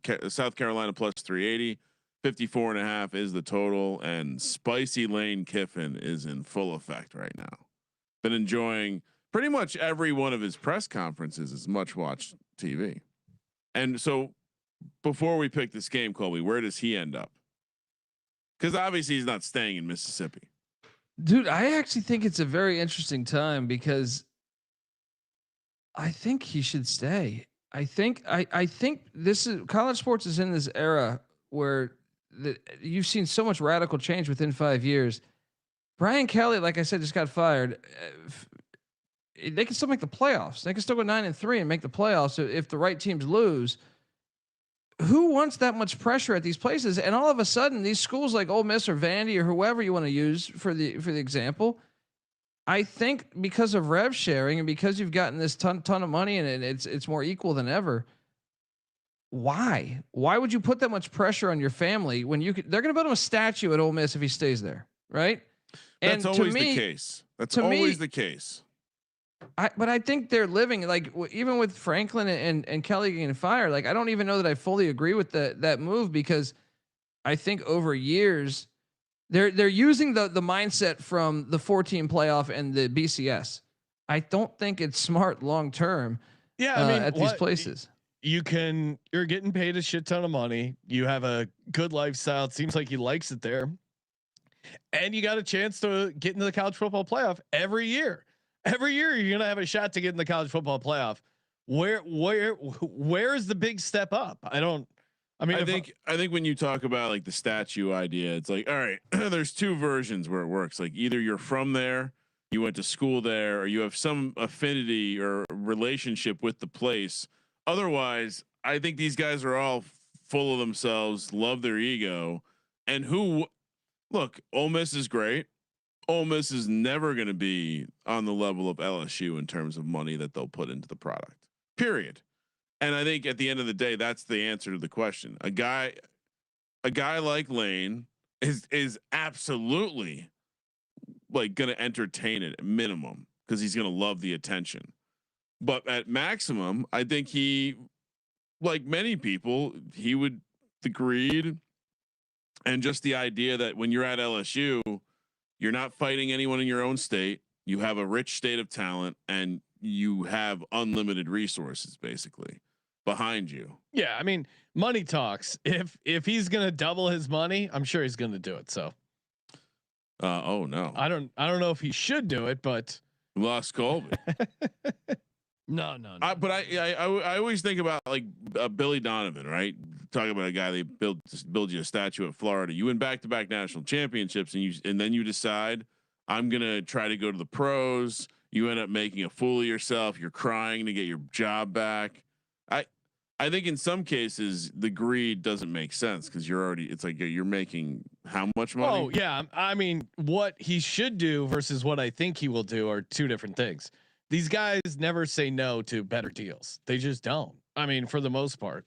And I also think if you're Lane, you can now bring your team with you. Like that element of it's not like you have to go start from scratch. That is true. Like you can hit the ground running. And yeah, you're going to have pressure at LSU. You're going to have more pressure than you have at Mississippi.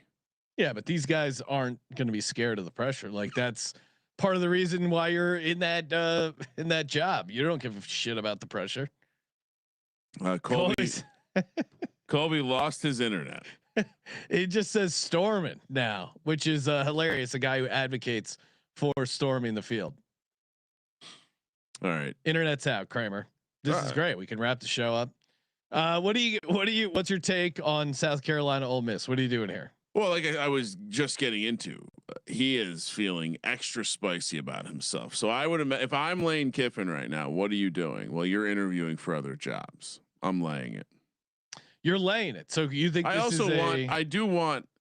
know Colby told me Shane Beamer would be a bad hire. I do want the idea of Shane Beamer to be available. And so also him losing by margin. I think this Ole Miss team understands what's going on. They understand the gimmick. They do have the foot on the gas there. They worked Oklahoma, and I thought Oklahoma's defense was really good. It's not a look ahead spot. They have the Citadel on deck. But part of me, they're a member of the SEC. Part of me thinks this is like 1 or 2 like I think they win by 10, which is always a tough place to get to. Colby, what are you doing here? Ole Miss, South Carolina. We got Ole Miss laying 12.5. I'm going to take South Carolina just because I think it's a tough spot. They first off they blew out South Carolina a year ago, so it's a revenge spot for the guys that were on the team. But also Ole Miss is kind of on cloud 9, so like just it could be a chippy game here. So I'll take the points and the Cox there.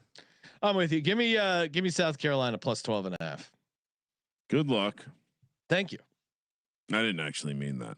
Oklahoma coming off that loss heads to Tennessee in Knoxville, 4:30 p.m. on the West Coast. Tennessee laying 3.5, minus 145 on the money line. Oklahoma plus 125, 56.5 is the total. Spread's telling us to take Tennessee here, Colby. What are we doing? Yeah, I'm on Tennessee. I mean, Oklahoma, the way they lost that last week, I was pretty shocked. Their offense looks like trash. They have no playmakers on offense. And Mateer, one of the worries that I think coming into the year was that when he was at Wazoo, when he played against good competition, he didn't play that well. And you look back at the games that he had success besides Michigan, which Michigan, I good defense, but I just have my concerns about him, especially on the road. They have their what was their other road game? They were in Temple, right? They had the Cotton Bowl. They had Temple. What am I missing? One more maybe. Oklahoma or South Carolina. This is different because Tennessee is kind of flying under the radar a little bit, and also Josh Heupel, obviously legend at Oklahoma, won the national championship there. Kind of bitter that the way he got fired and pushed out of town. So I think it's a get up game for the Vols here. I like laying it. Yeah, I'm with you. Give me Tennessee laying the 3.5. I think we'll be able to get a 3. I think we need to adjust this to a 3. This is since we've started the show. This is 3 everywhere. Oklahoma has this problem too. I feel like the more you think about it, like they kind of beat up on a bunch of nobodies. People thought they were back. We'll see if Oklahoma can. That defense I think was a little disappointing, and I don't know if Mateer. Maybe you could say the hand surgery stuff, them rushing him back, I think probably wasn't a good decision. How does that not impact your game? I mean, if we're looking to make excuses for him, but yeah, I like Tennessee here at home, laying the 3.5. It seems like we're calling it a 3. Kramer? It's like I said, it's 3 everywhere now. Okay. There's no point in getting cute. It seems like they kind of let him call the shot on coming back too, which of course he's gonna want to play. But that's what I'm saying. Like that shows like a bit of inept coaching or leadership, whatever you want to call it. Also, Oklahoma on the road, the pretty simple handicap there. I think Oklahoma on the road. Sorry, Oklahoma on the road. You're right. Just like it's Saudi Arabia State. USC heads to Nebraska, 4:30 p.m. kick here. Certainly you could talk about another team from the West going east, or not all the way east, but east enough. And most of these people, and I can speak for folks from California, but Nebraska is a very typical flyover state. So this may be the first time many of these kids have been in Nebraska. USC laying 6.5 minus 240 on the money line. Nebraska plus 200. 59.5 is the total. I mean, again, another one where it seems fairly obvious the number and the situation saying Nebraska. Colby? I can't do it. I don't think they're any good. Yeah, I'll take USC. Like Northwestern. First off, I thought Nebraska got away with a clear hold on the wideout against Northwestern in that final possession, where that would have been a touchdown. I think if that had been, or you either call it, or if you don't call it, would have been a touchdown. They didn't call anything. I think SC is still a pretty good team, man. And I question the toughness of Nebraska, mainly on the line of scrimmage. Nebraska's special teams has bailed them out. We talked about this a week ago when me and Sean were talking about the kickoff rules. They had 2 kick returns against Maryland that got them out of that game. Last week, same situation. Out of the half, they get a touchdown. I just don't think you can bank on that every single week. I'll take USC. I'll lay that number. Now, Colby, can you give out the X handle that people can follow with updates on the kickoff, the battle for the real kickoff? We have that out there, folks. It's called SGPN Kick Return. All right, subscribe. It's going viral. We got a lot of follows. SGPN at SGPN Kick Return. It's a big deal. You can catch many of. There we go. You got Billy White Shoes Johnson. If you don't know who that is, then I don't want you following us. So where did Colby get the budget for this graphic? Yeah. Well, that's Colby. Hopefully AI made that. We don't have. Took a lot of work. There. I am retweeting the Brandon Hayes 95 yard to the house, Southeast Louisiana. So I'm saying we got a lot. We got a lot. Do you now he will also tweet out not only long kickoff returns, but onside kickoff returns. Of course. Successful. Well, did you? Are you gonna retweet? And this was thinking the Auburn or no, the Oklahoma kicker he's only had 2 of his kickoffs returned so far this season. Are you gonna tweet out any compelling touchback clips, or is it just good returns? Well, no, I will not do that. But look, you found one team with only 2. One of them probably went to the house, right? No. Well, no. I mean, look, they didn't play much. Look who they got this week. Tennessee could get one. I love how you pull that up. Just one team, but only 2. Only 2. There's a number of. I'll bring you some kicking stats. Send your way, Colby. Yeah, please do. Please do. The only thing I can think of would be the elevation teams. But what do we got here? I'm going to see right now. Colby, well, they're currently 78th in offense, so they're probably not scoring that much. 99th in points. So yeah, they're not scoring that much. Colby, I noticed that the SGPN kick return didn't post a video of the very nice onside kick recovered by the Cleveland Browns this weekend in the NFL. Who are the Cleveland Browns? Oh, here we go. They died when they announced the dome. I don't know. We had a funeral for it and everything. You guys didn't come? I will say, as some the one good thing that team has had for the past decade is home defensive performances because of the weather. Does seem like a bad decision. I mean, I thought you guys were at the party we had. Shout out to the kicker Ian Wagner. Only 3 of his kickoffs have been returned all season. Shout out to a Florida State kicker, Jake Weinberg. Only 1 out of 38 of his kickoffs have been returned. 37 have been kneel down. So I think hopefully Colby highlights some of the great kickers who are just not getting any of their kickoffs. Well, some of that is strategy too, Sean. You know what I mean? Yeah. If you're taking on Kent State or Texas A&M Christian, right? Then you have, to me, it would make sense. John Hoyt Chance. 33 kickoffs. Kramer, guess how many have been touchbacks? 31 touchbacks. Wow. So I'm going to keep highlighting some of the great touchback artists. Please do. Of college football. All right, because Kramer, some of that is strategy, buddy. You got to realize that even back in the day when the NFL was doing that, you would use strategy on, hey, why would we do this when we can touch this back? Agreed. Kramer, what are you doing? USC or Nebraska? I'm going to stick to the situational spot. Give me Nebraska. Okay. Good luck. I mean, I like USC. I got, hopefully, but this is a classic. You got to take the home team. Georgia Tech, NC State. We're heading to Raleigh, North Carolina. 4:30 p.m. on the West Coast. Georgia Tech laying 5.5 in the catbird seat, or at least controlling their own demise. -200. NC State +170. 57.5 is the total. Huge game for Georgia Tech. Huge game. Dude, they're going to lose this game. Got to get past this game. They're going to lose this game. I mean, everyone's saying Dave Doran's out. No, this is. They've been living on the edge. They go back to the Wake Forest game. They should have lost that game.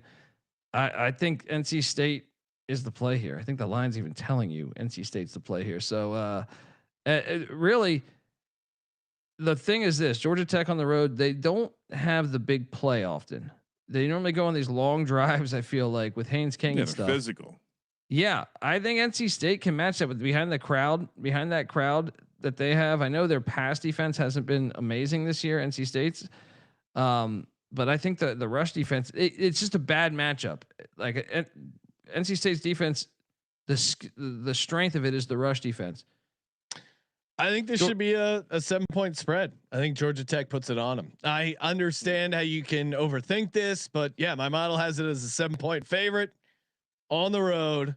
I mean, you always, Kramer, handicap the handicapper. If Colby's taking NC State, it's like when he plays against ECU. You gotta reverse the reverse. That did strike me. Reverse. I'm calling it out right now.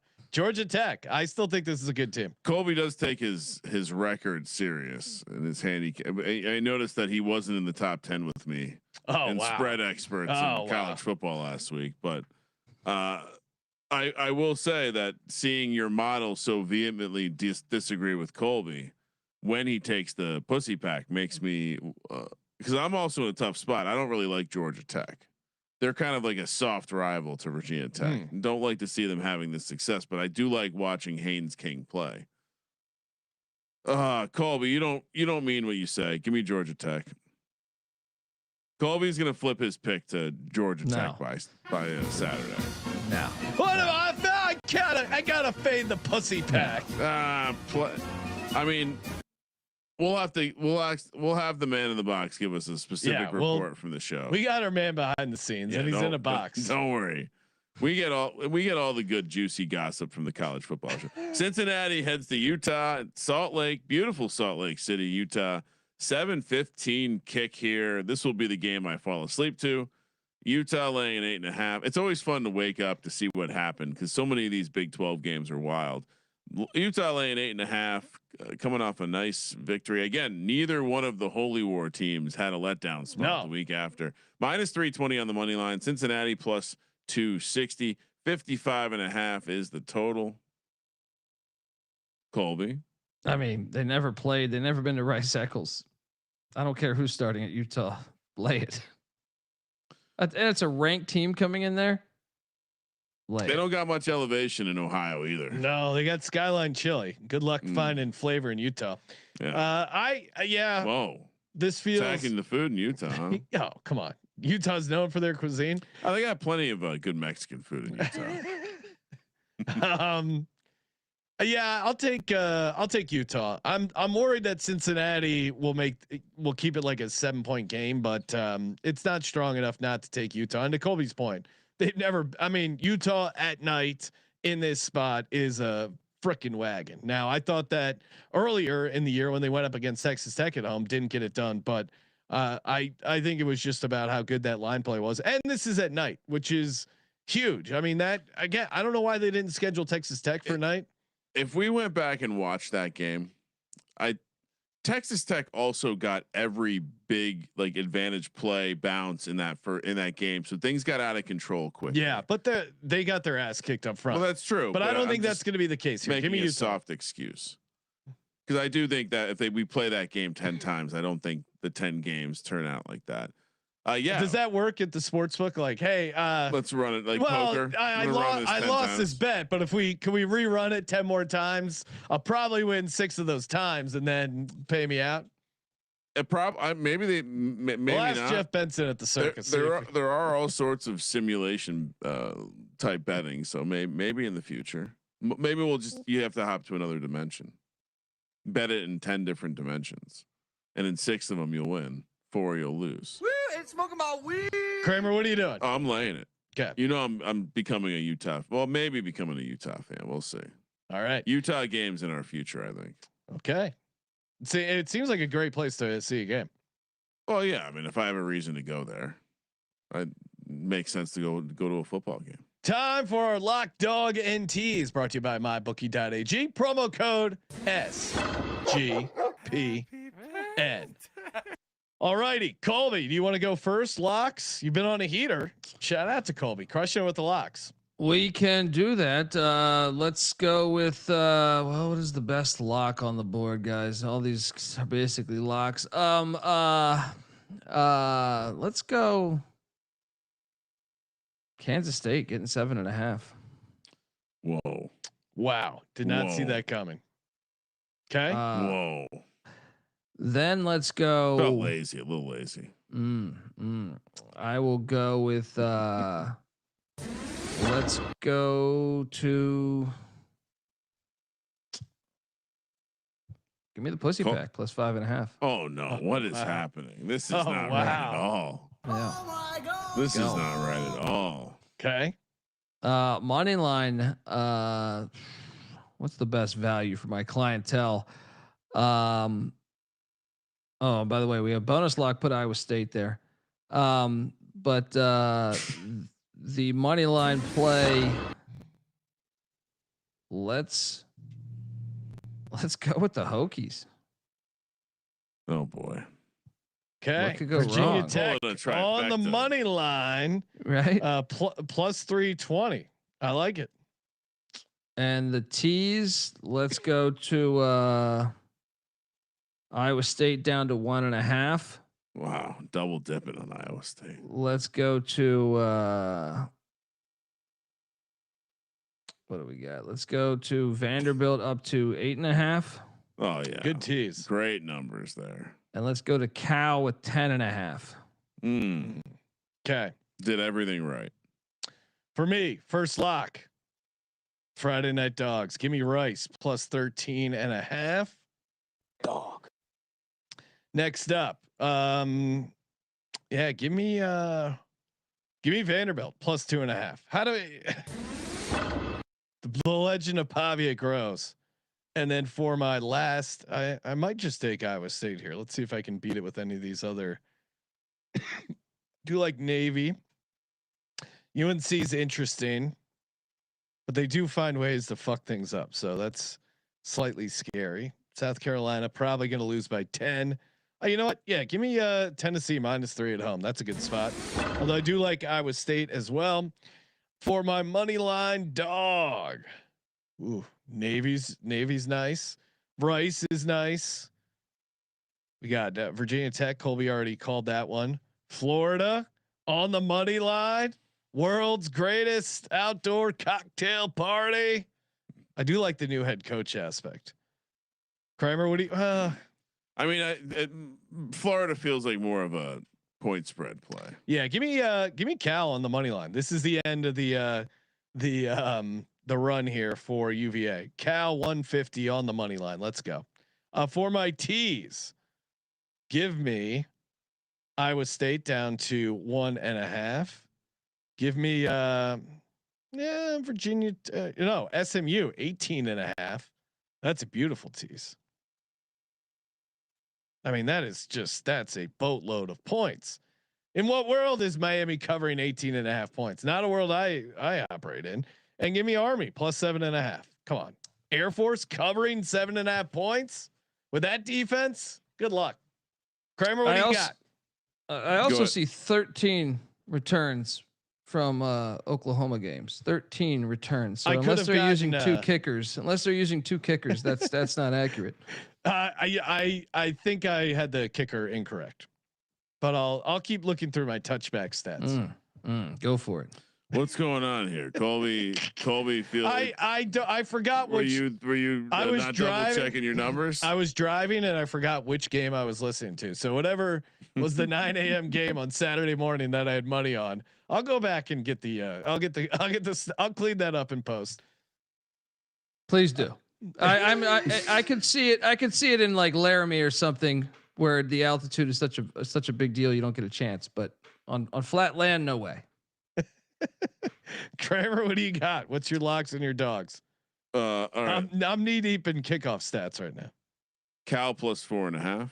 A special shout out to Braden McAllister, Georgia State kicker.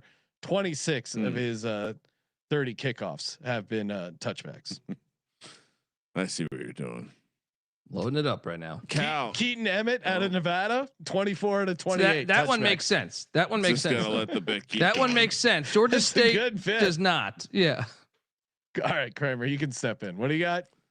We're gonna take Cal plus 4.5 for your lock. For a lock. I like that. It's a lot of points. We're gonna take the Iowa State game minus the 7.5. We're gonna. Yeah, I think the I'm torn between a couple games here, but let's take Florida plus 7.5. 3. Florida plus 7.5 is your bonus lock. Bonus lock. What about your money line dog, Ryan? Rice plus 430. Oh, I'm going to be on this as well. Interesting. Tease. Let's take Virginia Tech up to 16.5. Really believe it in your team? You know, just move the number a little bit. Utah minus 2.5. Texas Tech minus 1. Scratch that. Vanderbilt plus 8.5. Great tease. For our parlay, is it too crazy to do Virginia Tech, Cal, and Rice on the money line? Colby, what do you like for a parlay here? Virginia Tech and Cal. I'm on board with that. I think both have a really good shot at winning. Let's just do VT, Virginia Tech and Cal. This is a very natural parlay. Very natural. Fade UVA, bet on Virginia Tech. There you go, Kramer, right in your wheelhouse. I'm in. All right, 7 picks. Are we also going to do a weeknight parlay? Sam Houston State and Rice money line. Sure. Well, Colby, what do you think is the team to parlay Rice with on the money line? Is it UNC? Is it Sam Houston? Is it what was the other? I don't know if they'll let us parlay Northern Arizona. Yeah, probably not. Well, they're the favorites also. It's okay. Yeah, but you think Sam Houston has a shot on the money line? For the whole game, probably not. That defense is terrible, so I think eventually that thing will bleed. If you're looking for, I think first half. I'm gonna do a Rice UNC money line parlay. Fuck it. That's probably the best. No thanks. You could do Thursday. You could do Thursday though. No, I'm not. We're not there on Thursday. That's part of the problem. Okay. Tune into the VSiN show every Friday night, 10 o'clock. You know what I'm going to do? Rice and SMU money line parlay. Okay, for Kramer, Rice, SMU. Yeah, Texas vibes, right? All right. I don't mind that. All right, for our contest, do we make Iowa State the consensus play? Did we all lock it up? I didn't, but it's. You I made really your like teaser though, so you feel pretty confident about it. Yeah. Colby, what is you can go first here. What's your first lock? I mean, I think Kansas State's going to cover against Texas Tech. Let's go.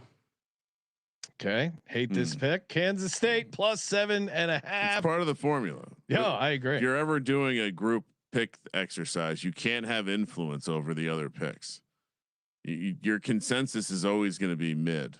You got to have some shit you don't agree with. Give me Rice plus 13.5. Very sharp play. Cal plus 4.5. Cal plus 4.5. Colby, second play. Fucking look at all these dogs we're playing. I'll take you to a favorite. All right. Let's go. Damn, I did play a lot of dogs. Yeah, play the dogs. We don't need to play favorites. Don't push it. No, I'll push it. Give me Utah minus 8.5. Ooh, Wow, not one of your locks going off the board. I like that. Okay. We got to live dangerously. Yeah. That was almost one of my locks. Tennessee or Vandy? We got Vandy on the road. You got Pavia. This Pavia kid just keeps winning. Pavia versus concussed Arch Manning, or Tennessee's at home. I don't like Oklahoma's defense. Oklahoma's defense is a bit fraudulent. Mateer on the road. Oklahoma's fraudulent. Period. Yeah. All right. I'll go Tennessee -3. Kramer, last play. I mean, I guess it's Florida. Florida +7.5. Now this is diabolical because CJ is getting all our plays for Mac in the box. He'll know. And he's saying our TMZ entry is about to go 0-7, which is gonna be tough because we do have a number of half points here, but you never know in college sharp contest card. So our contest picks are Kansas State +7.5. Hate it. Rice +13.5. Cal +4.5. Utah -8.5. Tennessee -3. Florida +7.5. Iowa State -7.5. Hey, if you haven't subscribed to the SGPN network feed, you get every podcast episode from the Sports Gambling Podcast Network. We're putting out like 5 a day, Ryan. It is a machine over there. So type in SGPN wherever you get your podcasts and get all the podcasts: college football, college basketball, NBA, NFL, all in one convenient place. I did just recently have a conversation with someone who was absolutely flabbergasted, and this person was very, very locked into gambling on sports. Had no idea we had a NASCAR show, a hockey show, an NBA show, all an in one MMA place. show, all a in golf one place. show, all in one place. a man in the box show, all in one place. Steffi Smalls. A lot of great stuff. We probably forgot someone. Oh, the college experience. Soccer, I guess, is the thing. Soccer, Premier League. And hey, hit us up on Spotify, answering all the questions and comments there. Make sure you subscribe. College football experience, college basketball experience. We'll be talking college football here. We also have a bonus Breeders' Cup episode tomorrow on top of the NFL Pick Show. So much content for free.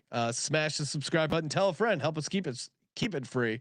And of course, as always, thank you for participating in the Sports Gambling Podcast. For the Sports Gambling Podcast, I'm Sean, second the Money Green. He's Ryan. We forgot the CFL Gambling Podcast. Kramer, let it ride.